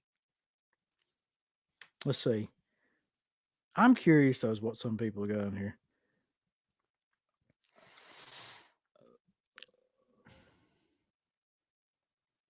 Brad Hammer says it's better than Bride of Chucky. That was a goddamn masterpiece. 6 out of 10. Rambo hated it, which Rambo hates everything, though. Everybody knows that. Yeah, buddy. Rambo's just like me. He's Stuntman Mark's in here and he hated it because it sucked ass. Buddy, fine. Mark, but you don't know. You don't know shit, Mark. This dude, Edward 5150, that's a Van Halen reference. Good job. Was bored by Megan. Very tongue in cheek. Yeah, I was bored by that comment.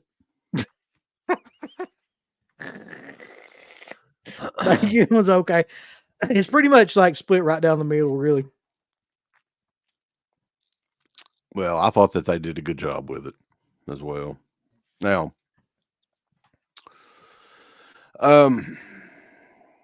here's another one that came out early. I was double checking to make sure this was 2023. It's kind of a horror comedy, and a lot of people were talking about it when it first came out. What's your thoughts on Cocaine Bear, Uncle Bill? I thought that number one, Ray Liotta looked near death in that movie, and it was really like sad. That was shortly before he died. Yeah, I think when he filmed it. Yeah, that's the number one memory I have about that movie. And the other memory I have about it is that it really didn't live up to the premise. Like, if you call a movie Cocaine Bear, then there should be a cocaine fueled bear fucking things up almost exclusively throughout that movie. And there's way too much crap in that movie that wasn't a cocaine fueled bear. That's true. There should have been more of the Cocaine Bear in it. Cocaine Bear reminded me of like a trauma movie if it had a gigantic budget.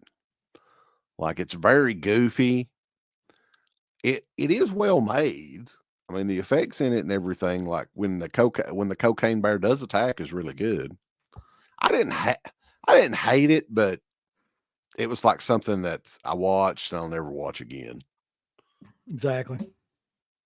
You know? Yeah, it just really did. A lot of those movies like that too, where there's this big, where the title is some big kind of exploitation thing. It just doesn't live up to it anymore. Yeah. They just don't make movies like exploitation movies like they did. I'll say that. Where like a lot of times you got something like, it's called the Texas Chainsaw Massacre. It lives up to the fucking title. Cocaine Bear sadly failed. But that one didn't that one come out in theaters or something too? Yeah, that was a pretty mainstream release from what I can remember. Yeah. Did they really it was loosely based on a true story too. I mean, people don't realize that, but yeah, that kind of happened like in the 80s, I think. I hope they made a movie called Crackoon. I know they made one called Meth Gator, like right after Cocaine Bear. Meth Gator's classic. Yeah. Yeah. Elizabeth Banks directed Cocaine Bear, which is another crazy fact about that movie. Did you ever watch the Blood and Honey movie? I never did see it. No, I never watched that movie. I just don't have any interest in. That's a little bit too. Yeah, it's too much for even me. Did you know the prequel Heroin Bear will be on Shudder this year? I'd say the Asylum's making that. Yep. So Meth Bear. Meth Bar. It's set in Knott County. You want to talk about Cobweb? Yeah, Cobweb, another clear example of mainstream studio just fucking this movie over, really. I think it finally got its audience, though, when it came out on Blu-ray, so people kind of started talking about it then. Yeah, but what do you want to talk about, Cobweb? Cobweb. I just watched Cobweb last night because you were talking about it. What an interesting take on that. Like one of those fucking type of movies too. Like I don't know what you call that, like a haunted house kid, you know. There's like a whole subgenre of horror films like that where the kid's the only one that can see or hear something, and then your parents are kind of oblivious to it or whatever. And a genuinely unique take on that, and also like a fucking, you know, hell of a twist at the end of it too. Yeah, you get the like that. You think it's all in the young boy's name is Peter in the movie, little Peter, Little Peter. and he starts hearing voices from a little girl within the wall of his bedroom, and I think they said it was a little girl that went missing, or they lead you to believe it's a little girl that went missing years ago or something like Yeah. that. That's who you think it is or whatever. And when he listens to her and does what she wants him to do, he always gets in trouble and stuff like that. It's set around Halloween as well, too. So it's a cool fall vibe to it. Which is interesting because they put it out in fucking July. Lionsgate did. So you know the boy kind of confides in, is it the teacher kind of Yeah, gets his close teacher. with him, and she's kind of like, something's up here at the house. These people aren't acting right. Then you're thinking, well, maybe it's abusive parents or whatever. But yeah, I mean, without giving a whole lot of it away, it's I think it was a pretty damn cool little movie, like you said, original take on that sort of thing, like a Yeah, it's hard ghost to possession. What is it? it's hard to talk about that movie without like giving it completely away. But like, needless to say, like this kid has really shitty parents. I'll say that for certain. And like he's kind of all by himself and alone most of the time. And he hears this voice in the wall that talks to him, and he hears voices in his head. They talk to him, they understand, that kind of thing. And he makes friends with it, and then a bunch of weird plot twists happen. That's about all I can say about it. But it's definitely worth watching. Yeah. Sure. Yeah. Gary Busey's young son is in it. And yes, he still has a son that's young. It's very weird. It's crazy. I thought like it was Jake Busey or somebody like that. I didn't think it No, was it's fucking Gary Busey. it's Gary's boy. Luke, I think, is his name or whatever. He's the little boy gets fucked up in it, I think. But I liked Cobweb. I mean, I don't know if I would put it as high on a list as some people did, but I thought that it had some creepy shit in it and it was very well made. And I think the studio fucked that movie over by putting it out when they put it out. Like, why not wait until at least September, put it on like kind of a dead week? This thing came out the same weekend Barbie and Oppenheimer came out in the movie theater. And then it, of course, went quickly away and went straight to, Blu-ray. Yeah. So it's weird because I didn't hear anything about this movie until you brought it up. I would have never even knew it existed. And then I guess Samuel word of mouth. Bowden, boss. Yeah, A lot I of people are enjoyed it. saying it was overshadowed by other films and that Lionsgate didn't give a fuck about it. But let's see what we got here. Cobweb. I just think though, like the way things is in Hollywood now, though, if you don't have a name behind it, they don't care. Like Stuntman said, that Lionsgate just threw it out there. Whatever kind of small release it had, it didn't have a chance to do well. you know. No. So that's why there's no new franchise movies. A lot of people seem to like it, actually. Yeah, Substitute Teacher was hot, boy. Hot, hotter than hell. So that's She's Cobweb. gonna leave you well good. Renfield, I didn't even think about, man. Did you watch Renfield? I don't. did. I never want to see it. Like here, my problem What a with it wasted is movie, man. it reminds me so much of Dark Shadows, the one with Johnny Depp. Like whenever I see Nicolas Cage in it, It's kind of like that, I just sadly. don't want to watch it. I don't have any interest in watching it. I don't care how many people say it's good. I never want to see it. The biggest problem, and me and Rambo have talked about this kind of like a couple times on his shows. The biggest problem that I had with that movie, because I think Nicolas Cage is great in it, and I think that the other guy that was in Warm Bodies is great in it too. I can never remember his name. He's Renfield in it though. It has Aquafina in it, and she's like in a huge part of the movie is like the comic relief. Who? Aquafina, the rat, like the female rapper. I thought Aquafina was fucking water. It is. I swear to It God, is. I had no idea there was a rapper named Aquafina. Yes, and she's awful, man. Like I can't even. There's a bottle of water in it. Like you talk about like just horrible miscasting in a movie. That's probably as bad as it gets. I can't get past that though to like that movie. I ain't never wanting to see it. I do kind of want to see that new Godzilla movie though. We didn't get a chance to see it. I think it recently came out in theaters not too long ago. Yeah, I do too. But I don't even like Godzilla movies. As a matter of fact, I kind of hate them, but I want to watch that. What was your favorite non-horror film of 2023? Oh, Jesus. What was some non-horror movies that came out? I don't even know. Shit, why are you asking me this question? You know I don't know any more than you do. Oppenheimer was one. Barbie was one. I know you love that one. I haven't seen either one of them. Those are like the biggest. I'll tell you one that I can think of. watched not too long ago, and I thought it was really, really good, and I hadn't heard anybody talk about it, was the A24 Priscilla movie. Have you heard about that? I have, yeah. I haven't seen it though. So this movie really pissed off Lisa Marie Presley when, like, right before she died, because it tells the true story of what happened with, it's Priscilla Presley's take on her time with Elvis or whatever. And man, like people can like smoke up Elvis's dead ass all they want to.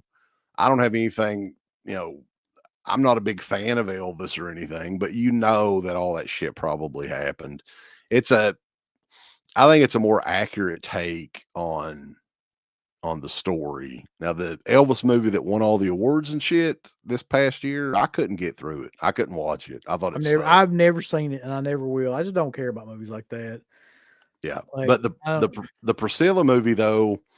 So the estate of Elvis Presley was so pissed off that they would not allow any music from Elvis's library in the movie.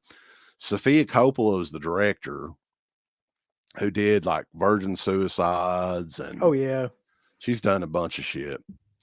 But she's also one of the worst actresses of all time in The Godfather 3.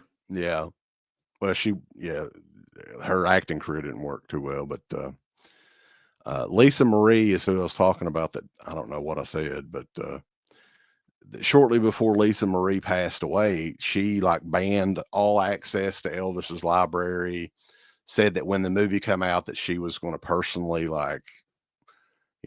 destroy the movie or whatever else. No, mama, come on.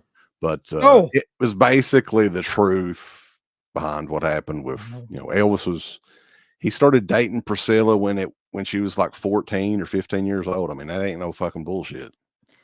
And that was apparently a pretty common thing. Jerry Lee Lewis, like there's a lot of people, a lot of rock stars and stuff that did that. And it wasn't the same kind of thing as it is now. Like if you were famous, like back then at that time, you basically got away with murder. Look at fucking Steven Tyler, Jimmy Page, think about all of them that did that shit, man. And like nobody even bats an eye, but even now, like people don't really bat an eye about it. But Yeah. Yeah. But Priscilla, this was, I think, this was her story. So she was a part of this movie, I believe. Not Lisa Marie was mad about it. She died. Priscilla's still alive, and this was her story. And I don't know if it's the best of the year, but that's the one that I thought of that I really liked. I didn't Well, see my number one was The Holdovers. I don't know if you saw it or not. Paul Giamatti's in it. It's just it's a fucking simple movie. It's about a college professor that is not well liked at this school by pretty much anybody, including the students or the staff, the faculty, or anything like that. And he basically gets tricked into having to stay over this I think it's Christmas break with this group of holdover kids that also have to stay at the dorms and stuff. Like they don't have anybody to go home to or anything like that. And essentially everybody leaves after a period of time and there's just one kid that he's stuck with. And it's basically like I don't know, like a coming of age weird buddy movie like after that. Mm-hmm. But I loved it. I thought it because it's like very old school filmmaking, like in the way that they used to do movies like that. Like they don't really make movies like that anymore. It reminds you of a lot of movies from like the late 70s and early 80s. I And haven't I heard think of it. it's set in I want to say it's set in the 60s because it's after Vietnam. I know that because like one of the characters, who's like the cook, her son died in Vietnam, I'm pretty sure. So I think it's set in the late 60s, maybe early 70s. So the last movie that I've got on this list that we've already done a review of, but I will mention on here that I think we both really liked and it was surprising was Thanksgiving, the Eli Roth movie that we did just a couple months ago, did the On the Road episode. Good night, Gizmo.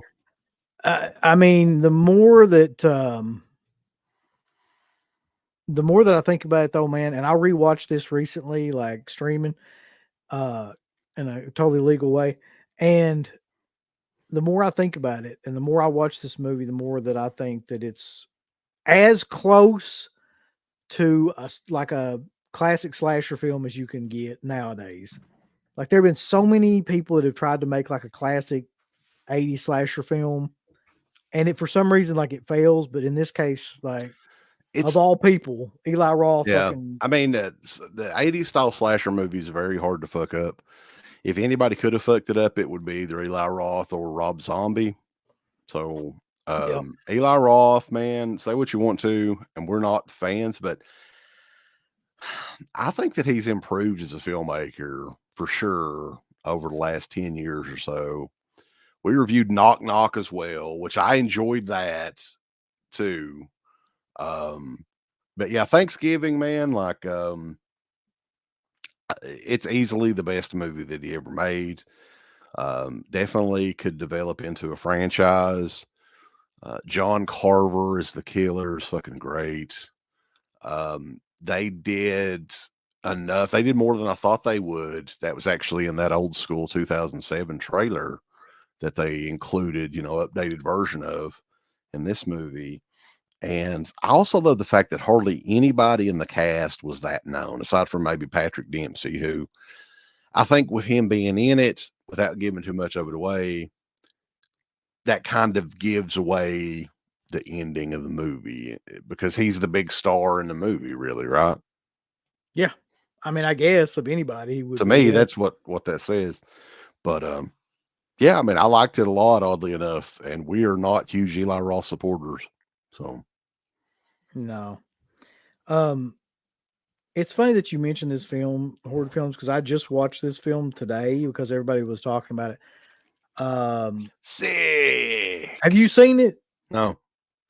I mean, to me, like it's more like a Scream movie than a slasher film. Well, I mean, Scream is a slasher, but let me rephrase that. Thanksgiving is more akin to an 80s slasher to me, and like Sick is more akin to like Scream. I'll put it that way. And Is that I a just sick a Thanksgiving slasher movie too, kind of, or no? no, I don't think. Oh, okay. I'm just saying, yeah. But Thanksgiving, I love the kills in it. I love that it's just a basic film that just goes through the motions and is like, it doesn't fucking try to be anything sophisticated or have any like 1,000 plot twists or fucking. It does what every 80s slasher film did, which is like it always has some character at the end that has some sort of tragedy that happened to them, and they come back to get revenge. And it's just, I don't know. The guy knew what he was doing. Yeah. In this case, I do remember people talking about that Kevin Williamson wrote a new horror movie. I guess, yeah, it was sick. So, okay. Where did that one come out at? That wasn't out in theaters, was it? what, Sick? Yeah. I have no idea. I just watched it on a completely legal streaming service. I'm talking about when it actually first came out, though. Yeah. But also, what I pulled up here, do you have any other ones you wanted to talk about on here, good or bad? I don't think I have any more.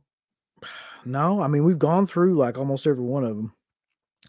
Do you want to go through the top 10 grossing movies in general Yeah. in 2023? Yeah, go This for will it. give you an idea on Hollywood right now. Number 10, Taylor Swift The Eras Tour. Did you have to go see that? No. Luckily, I got out of that somehow. I don't know how. That's a really long movie too, and then how long was that? It's 169 minutes. That's over 3 hours. That's almost 3 hours long. What? Jesus. The Taylor Swift shit? 169 minutes. God, I would have fucking killed myself if I had to go to the movie theater and see that. Number 9 was Sound of Freedom. Jim Caviezel. It's like I don't even know what the hell that is. Anti-sex trafficking something. I've never heard of that. It came out in July. It was number 9. John Wick Chapter 4, number 8. I've never seen one John Wick movie. I don't know. Don't have any interest. Yeah, I mean, I don't know. I like the Equalizer films better than John Wick. I know that people fucking cream their jeans over John Wick, but I thought they're okay.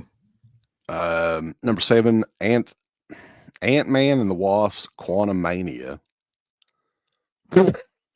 Yeah, okay. Let's see the length on that one, just out of curiosity. Yeah, 2 hours and 4 minutes. No. Dude, The Little Mermaid. I'll never see any of these movies, by the way. The Little Mermaid. And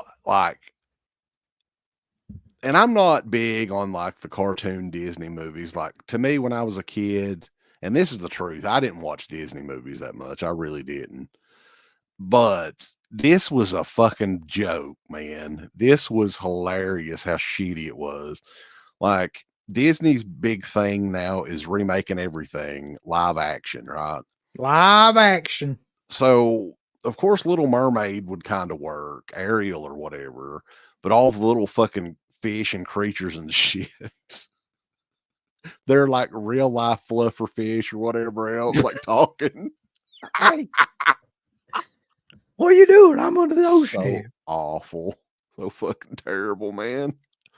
That movie made $298 million. Jesus. That was number 6. Number 5 was Oppenheimer, which made $326 million. Which I liked it, but it's very long and very like I could see why people wouldn't like it. I'll put it that way. But yeah, that one was 3 hours long. This is. Jeez. It's a movie you need to see in a theater, though. I don't think that like if you see that movie on like stream or something, it's not going to have the same effect. Well, I think the 4K of it would be pretty amazing because it's a 70 millimeter movie in 4K. Yeah. So, Guardians of the Galaxy Volume 3, Spider-Man Across the Spider-Verse, number 3, the Super Mario Brothers movie, number 2. I know what number 1 is. Yeah, by far the Barbie movie, made domestically in the U.S. It made over $630 million.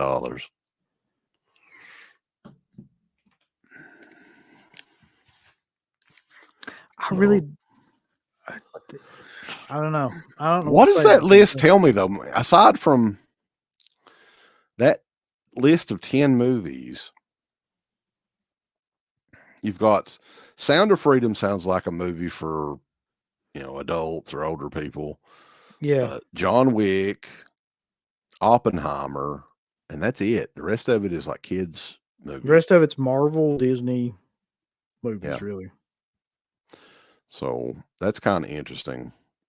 But lots of remakes and new reimaginings and shit like that. Barbie made 1.4 billion worldwide, according to Blu-ray Addict. That list tells me that like we're in an age where the only kind of movies that are going to get like mainstream successful are going to be shit that like is a franchise, trademark, title type of thing. We're going to see a ton of those movies because they make money and they're easy and they're already like a known. And you're going to have like really, really smaller independent films that are going to be the only things really worth watching. What's up, Russell? Russell, he's been a member for 1 month today, boys. You can go join Dead Pit on Patreon or the YouTube members section there and get on some free additional shit. Happy 2024 to you too, man. Thank you. So yeah, I guess that is it for the movies, for the new movies. Did you have a top? What was your number one? Or do you want to do the top 5 or what? What do you mean for the movies? Yeah, for the movies. We talking about horror movies or just movies in general? You could talk about movies in general if you want to. I don't really have a list, but my actual number one for movies was The Holdovers, and then number 2 was Oppenheimer. Now if we're talking about horror films, then I'm gonna be honest, man. Like, I can't think of a movie this year that I enjoyed more than When Evil Lurks. I know that that's not like probably fashionable to say or whatever, but like that's the one that stuck with me. That's the one that like I was most surprised by, and that's the one I would pick. I'd say like, Thanksgiving would be pretty in there somewhere too, but yeah. Cool. It would be When Evil Lurks. Yeah, I like that one too. Infinity Pool was one of those just batshit crazy movies that takes me back to, Hollywood. Really, you can't do shit like that anymore, and that's what sucks. Is like these directors now. Once you're in the Hollywood system, you've pretty much just got a paint by numbers movie that you've got to make. Wouldn't you say? Like they don't give you creativity over, to do a scene like the reach around scene with James. No, you like that's the thing. Yeah, you're never going to do weird shit like that. Yeah. It's just that's not the way Hollywood is set up anymore. Hollywood is set up for like your Evil Dead Rises and your Marvel movies and your Disney movies, and that's what it's set up for. Not anything like that. All right. Do you want to do? Well, first of all, what was your worst? Like, what would you pick as your worst? Worst movie of the year? Yeah, in any genre.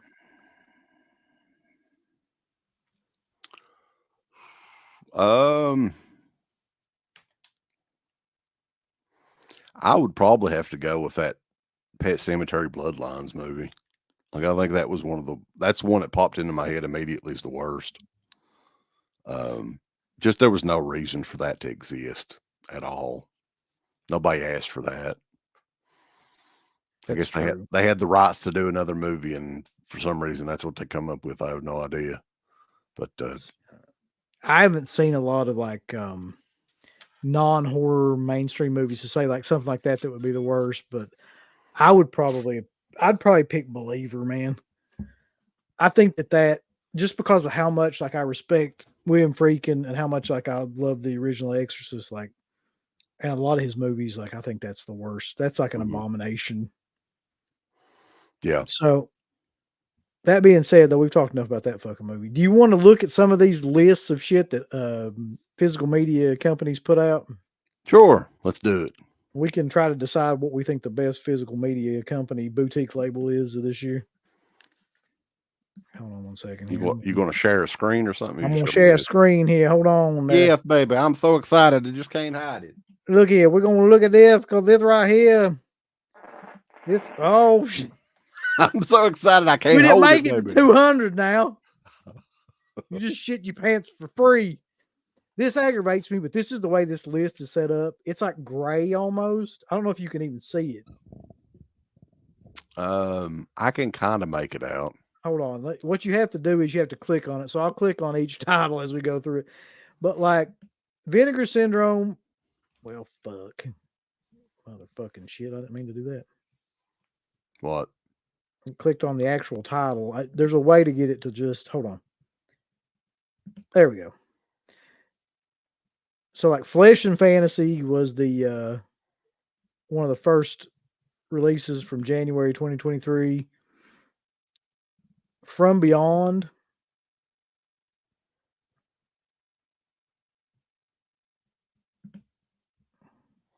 Frostbiter. One of Steve's personal favorites, The Infernal Rapist. Yeah, he was very excited when they announced that. Sidekicks. I'll just pick the ones that are kind of, halfway decent. Ted Bundy came out January. Biozombie. There's a bunch of bullshit that came out. And then Freeway and Freeway 2 came out in March. Primal Rage. A bunch of other bullshit. Curse the Blue Lights, 5 Women with the Kill, The Cat Creeps, Vacations of Terror 1 and 2. Blade in the Dark, that killer edition of Blade in the Dark came out in May. As did Boggy Creek 2. And I've got this one ordered, but I don't have it yet. Night Screams. Yeah. Man, they release a lot of shit in 1 year, don't they? They really do. Ninja in the Claws of the CIA came out. Showgirls came out in May. Tarot 10 Killer came out in May. As did the Boogeyman. Booger Man. Yeah, I've got a lot of this stuff, actually. Undefeatable, which is that crazy Cynthia Rothrock one. Delirium and Gorgo, which sold out for some reason. I've never seen that movie or know anything about it. The Demon Rat, Psycho Girls, Amazon Jail 1 and 2, Guest House Paradiso, Killer Condom, Cardano Collection Volume 2, Evil Judgment, which I've got, Ghost Nursing, Curse of the Screaming Dead, Blood-Sucking Freaks. This was a killer month. I remember this. Magic Crystal, Mark of the Devil, Mother's Day, Rabid Grannies, Daryl. Can't go wrong with Daryl now. That's a big deal. Existenza. It's already sold out too. Yep. Fatal Games, the Rad Limited Edition VHS. That sold out. Garrett got one of those. Redneck Zombies. The Prophecy 1 through 3 box set. This bunch of bullshit that will never sell out. Yeah, that'll be on the New Year's sale next year, I'm sure. Yeah. And then we're up to now where we got like the Black Cat 1 and 2, Little Darlings. Little Darling. Southern Comfort. So yeah, that was basically the Horrible Dr. Hitchcockian. That was basically Vinegar Syndrome's year in a nutshell. I think there's Vinegar Syndrome, titles. They're on a regular schedule and they just come out with so much stuff in a year. It's very hard to keep track of. That I really didn't even remember there being that much shit, man. But there is a ton of stuff in that. So that's Vinegar Syndrome. So hold on. Scheme Factory, you got them? I've got like a version of that, but I couldn't find anything like really decent. I've got like what titles were released, but not like how they were released per se. Hold on here. You didn't like Daryl? Who the hell couldn't like Daryl? So this is what I got for them. So it begins somewhere in here, although you probably know better than I would for 2023. Yeah, we can start it. Fuck, I don't know. Dead Silence. Was that 2023?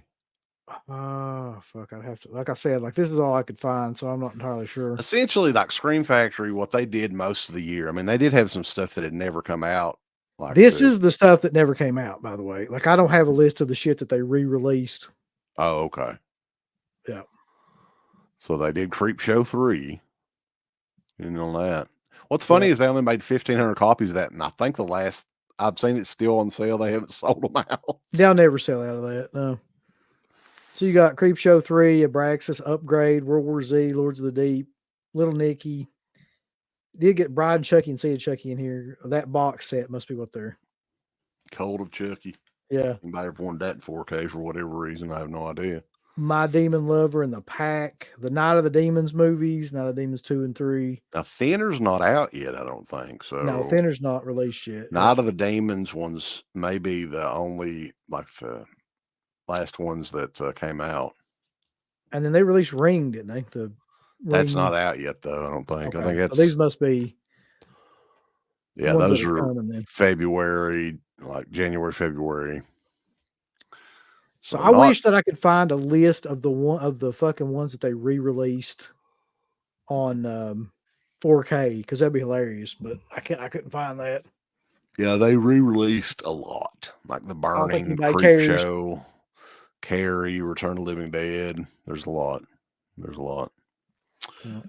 I think Scream Factory, though, and like everybody knows we don't like Scream Factory anyway, but this was their worst. I think this is their worst year since they've been around. I agree completely with that. Yeah. So now, Scream Factory sucked ass this year. I think everybody can agree with that.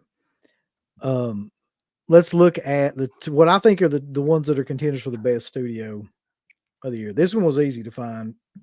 This one because they're doing a poll right now. If you go over to Arrow Films about what their best release of 2023 was, so what we got here. Oh hell. Is all of the Arrow releases for 2023. They're in alphabetical order, I think, or some sort of order. I don't know what fucking order. I think they're in the order when they came out, maybe. Okay. So the ones of note here, as we go down, I'll highlight them. Black Sunday. They released Black Sunday.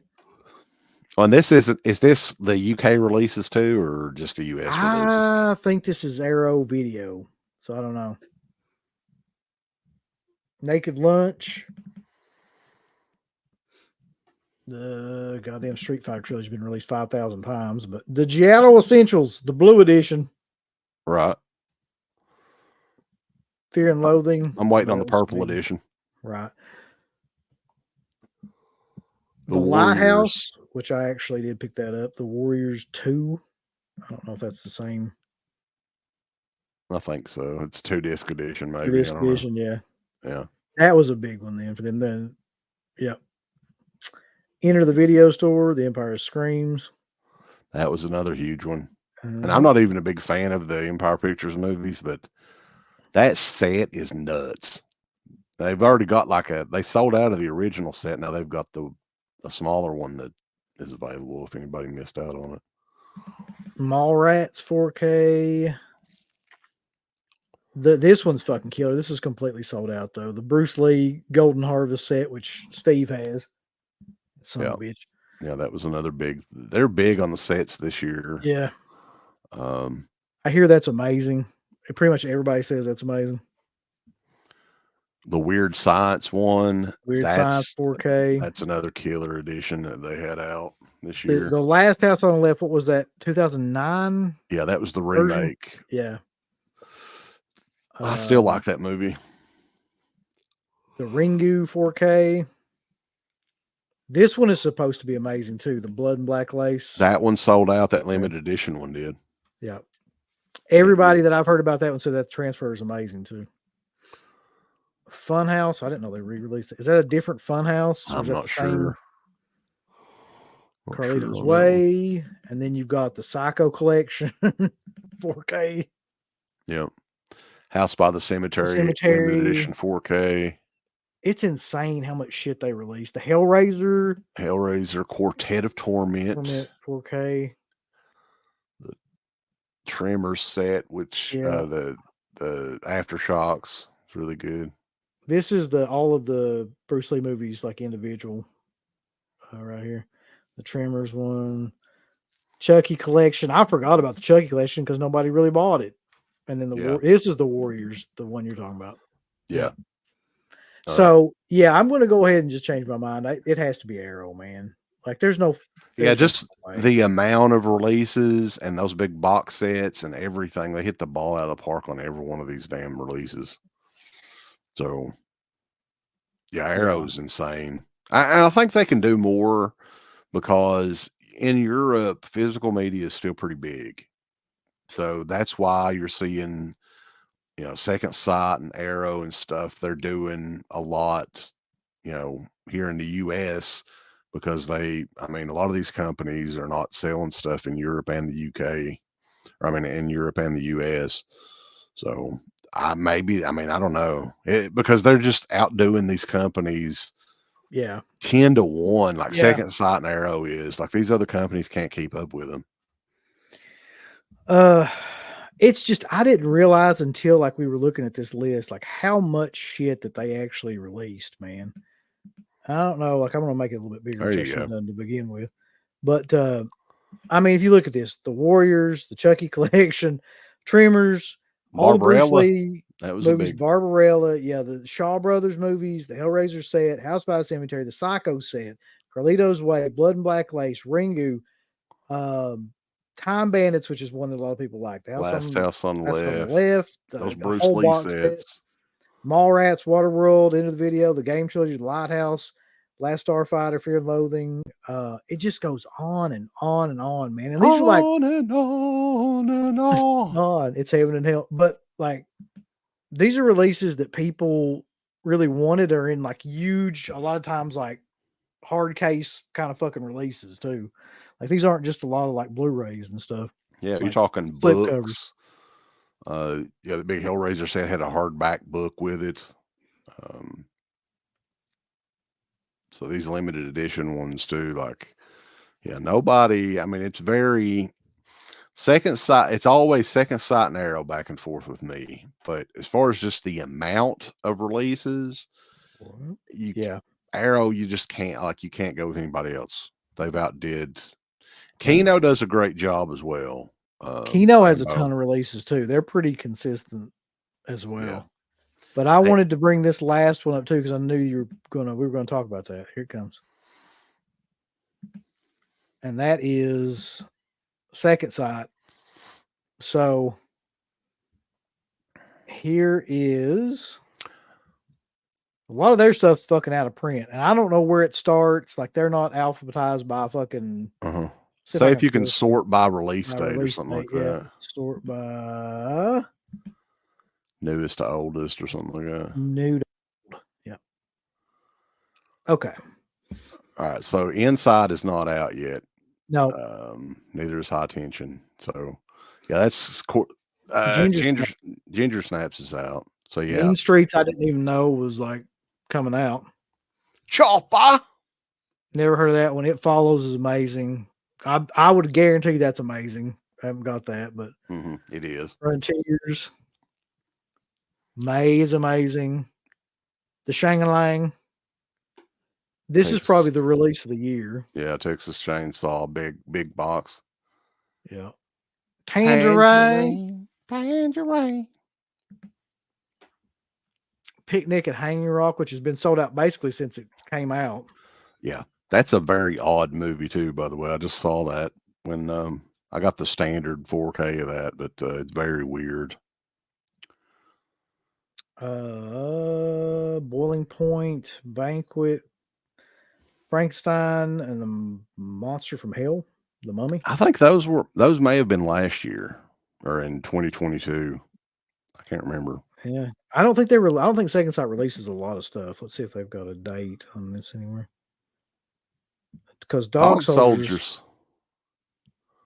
Yeah, I can't recall. I did review that too, but I can't remember how long ago it was. Dog Soldiers, man, is just a movie that I don't like. I mean, it's just not my. I know some people like it a lot and everything, but yeah. It's So just when not did Drive come out? Because you marked out over that, and that's right here.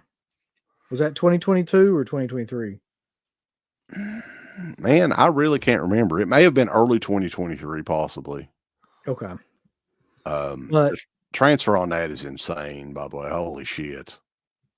I just want to say that, like, for my money, Inside, High Tension, It Follows, May, and Texas. That's like some of the best. Yeah, they had releases, man. a string of releases there right in a row that was insane. Like the It Follows releases right up there for one of the best releases this year too, I think, or last year. Rambo says Dog Soldiers was 2022. Yeah. The Movie Junkie John. I don't know. I've never ordered direct from them. I always order from Orbit, but it says ordering them can be hell. Apparently, to order from them direct. Yeah, I mean, John, you're in Tennessee, so your best bet's ordering from Orbit because you'll get it really quickly when they get it. So I They're just guess in North Kakalaki. you ever figure out, can we do a poll on this damn thing yet, or is there no way to do that? You could do a poll if you're on the YouTube side. If you got the YouTube app pulled up. I don't think I've got. I might tear shit up if I try to do it on this computer.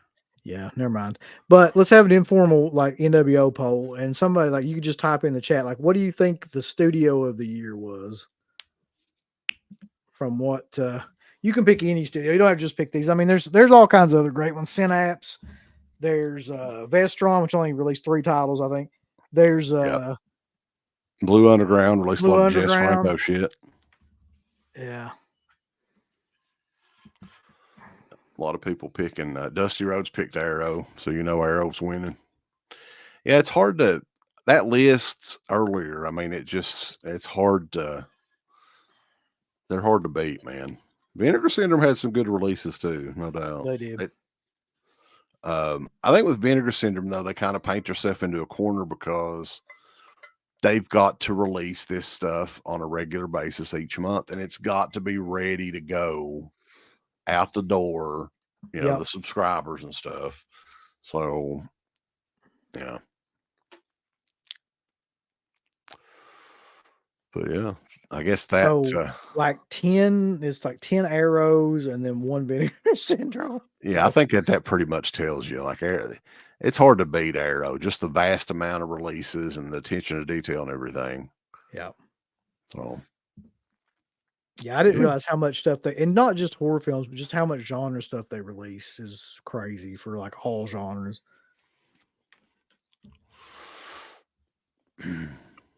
So I wanted to look at that though, just to see kind of like, what got released in 2023 and like how that would all line up and what the company of the year would be. I think it's pretty clear what it is after that though. Mm-hmm. Oh yeah. So the big question, Barnabas Collins says Kino. I mean, I love Kino, especially their sales, but Kino could still be your favorite studio. I mean, they do release a ton of shit as well.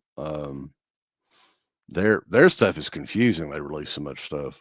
See, I agree with this too, because when it comes to like, whenever I get like a Vinegar Syndrome title and it says on the back, it was restored from the original 35 millimeter, like it's going to be killer. So I like that part of it too. And I agree with this as well. I didn't even put Severed on this fucking shit. I didn't even bother looking up their website because it ain't going to be them. I'll tell you that right now. You get to the point where you could, with shipping and everything, it's $65 for one movie.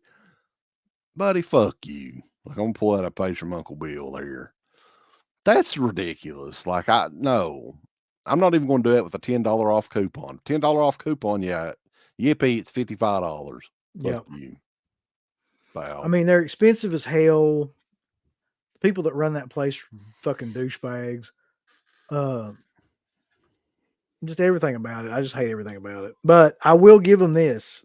What was it? The last horror show, Maniac 2. I mean, that was a killer edition. Man, like, I'm sure all of their editions are good. The transfers are probably great on them and everything. Yeah. It's not that. It's just the fact that they're greedy assholes. Like, oh, why do You know you what's deserve to funny? charge $20 more than every other company? I think it was close to maybe like 2 years ago that I looked up the prices for all the main sites and did like an average of what they charge for Blu-rays and 4Ks and stuff. And even then, Severin was like the highest. And like they were still releasing bullshit then. They're still the highest, man. They're the Yeah. highest priced like boutique label by far. Vinegar Syndrome's kind of starting to catch up with them, but they're not there yet for no reason. Yeah. Yeah. But I'm done with Severin though, really. Like, I mean, their prices is just too it's just too out there for me. I'm not down with that. Can't do it. so the big question that everybody's waiting on though, I can't think of it off the top of my head. I'll have to think about it. But like, who is the asshole of the year? Who Asshole of the wins year. the coveted Dead Pit Asshole of the Year award?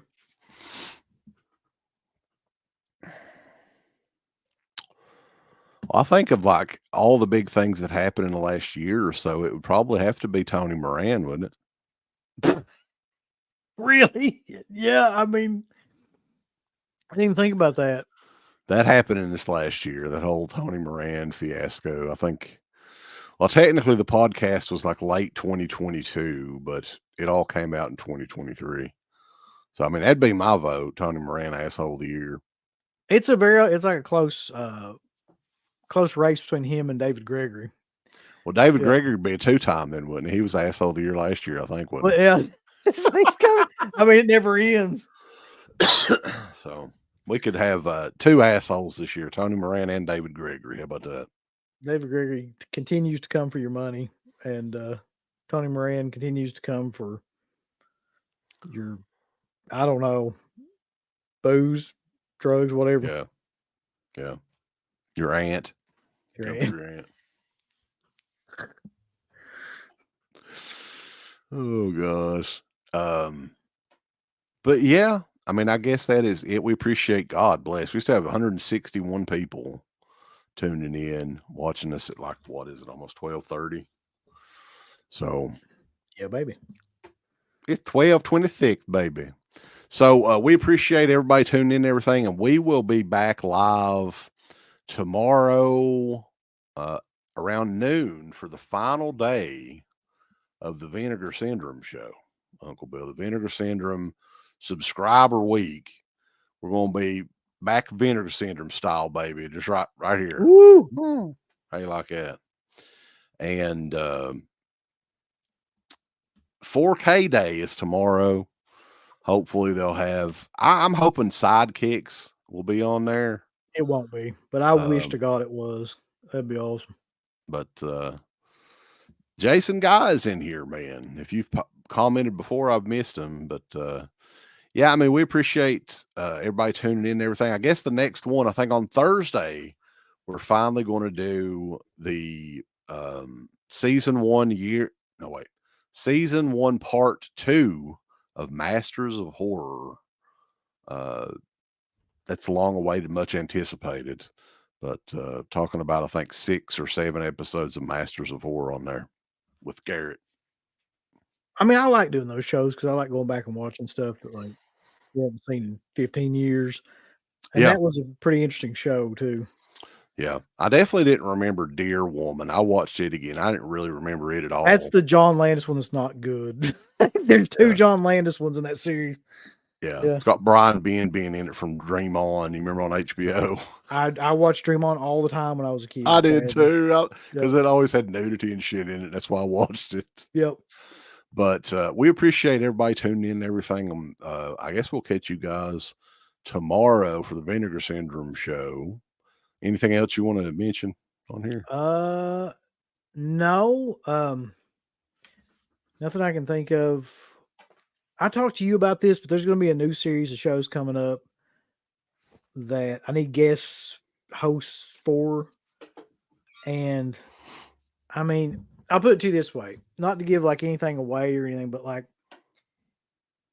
those people And there's not as many people I think that listen to this show that like these type of movies as there are like people that like horror films. But if you're into like the exploitation style films from 70s, 80s, 90s, whatever, like mostly 70s, it's mostly going to be 70s, 80s, and 90s. And there's going to be a series of shows that you'll be interested in. I need people to like co-host with me. So Ooh. Dirk or, Matt, Mark, all the regulars, anybody new that wants Dana, to do get shows, Dana on there. get down there, Dana, Steve, anybody that likes exploitation films, that's where it's headed soon with the new series of shows. So Steve will be on our co-hosting with you like he is.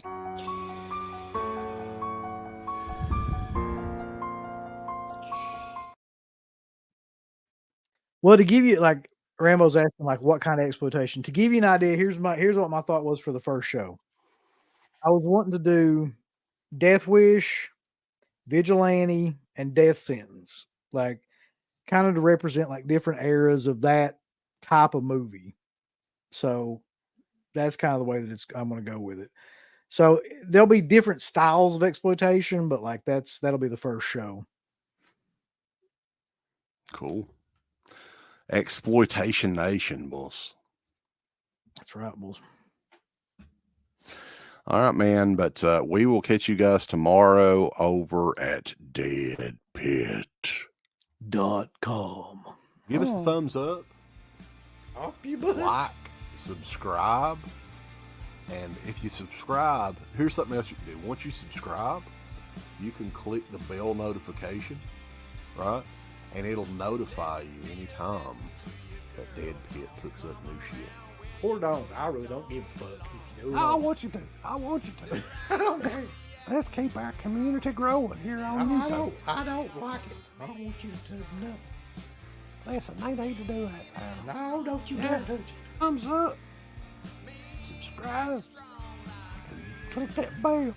There's all kinds of wonderful shirts over at shop.deadpit.com. Simply the best horror shirts. On TeePublic, there are others, but they all suck. You can get some Dead Pit radio shirts. You can get Last South on the Left. The Hills Have Eyes. Texas Chainsaw. Oh, wait, you can't say Texas Chainsaw. All kinds of shirts, folks. You're gonna love them. Shop.deadpit.com. Thank you to all of our supporters on Patreon. Dead Pit on Patreon.com is the only place to check out a complete archive of the old Dead Pit radio shows all the way back from 2005 on, in addition to the midweek shows, fan commentaries, exclusive podcasts, and much more. Dead Pit on Patreon.com if you're interested. Tiers start at only $1.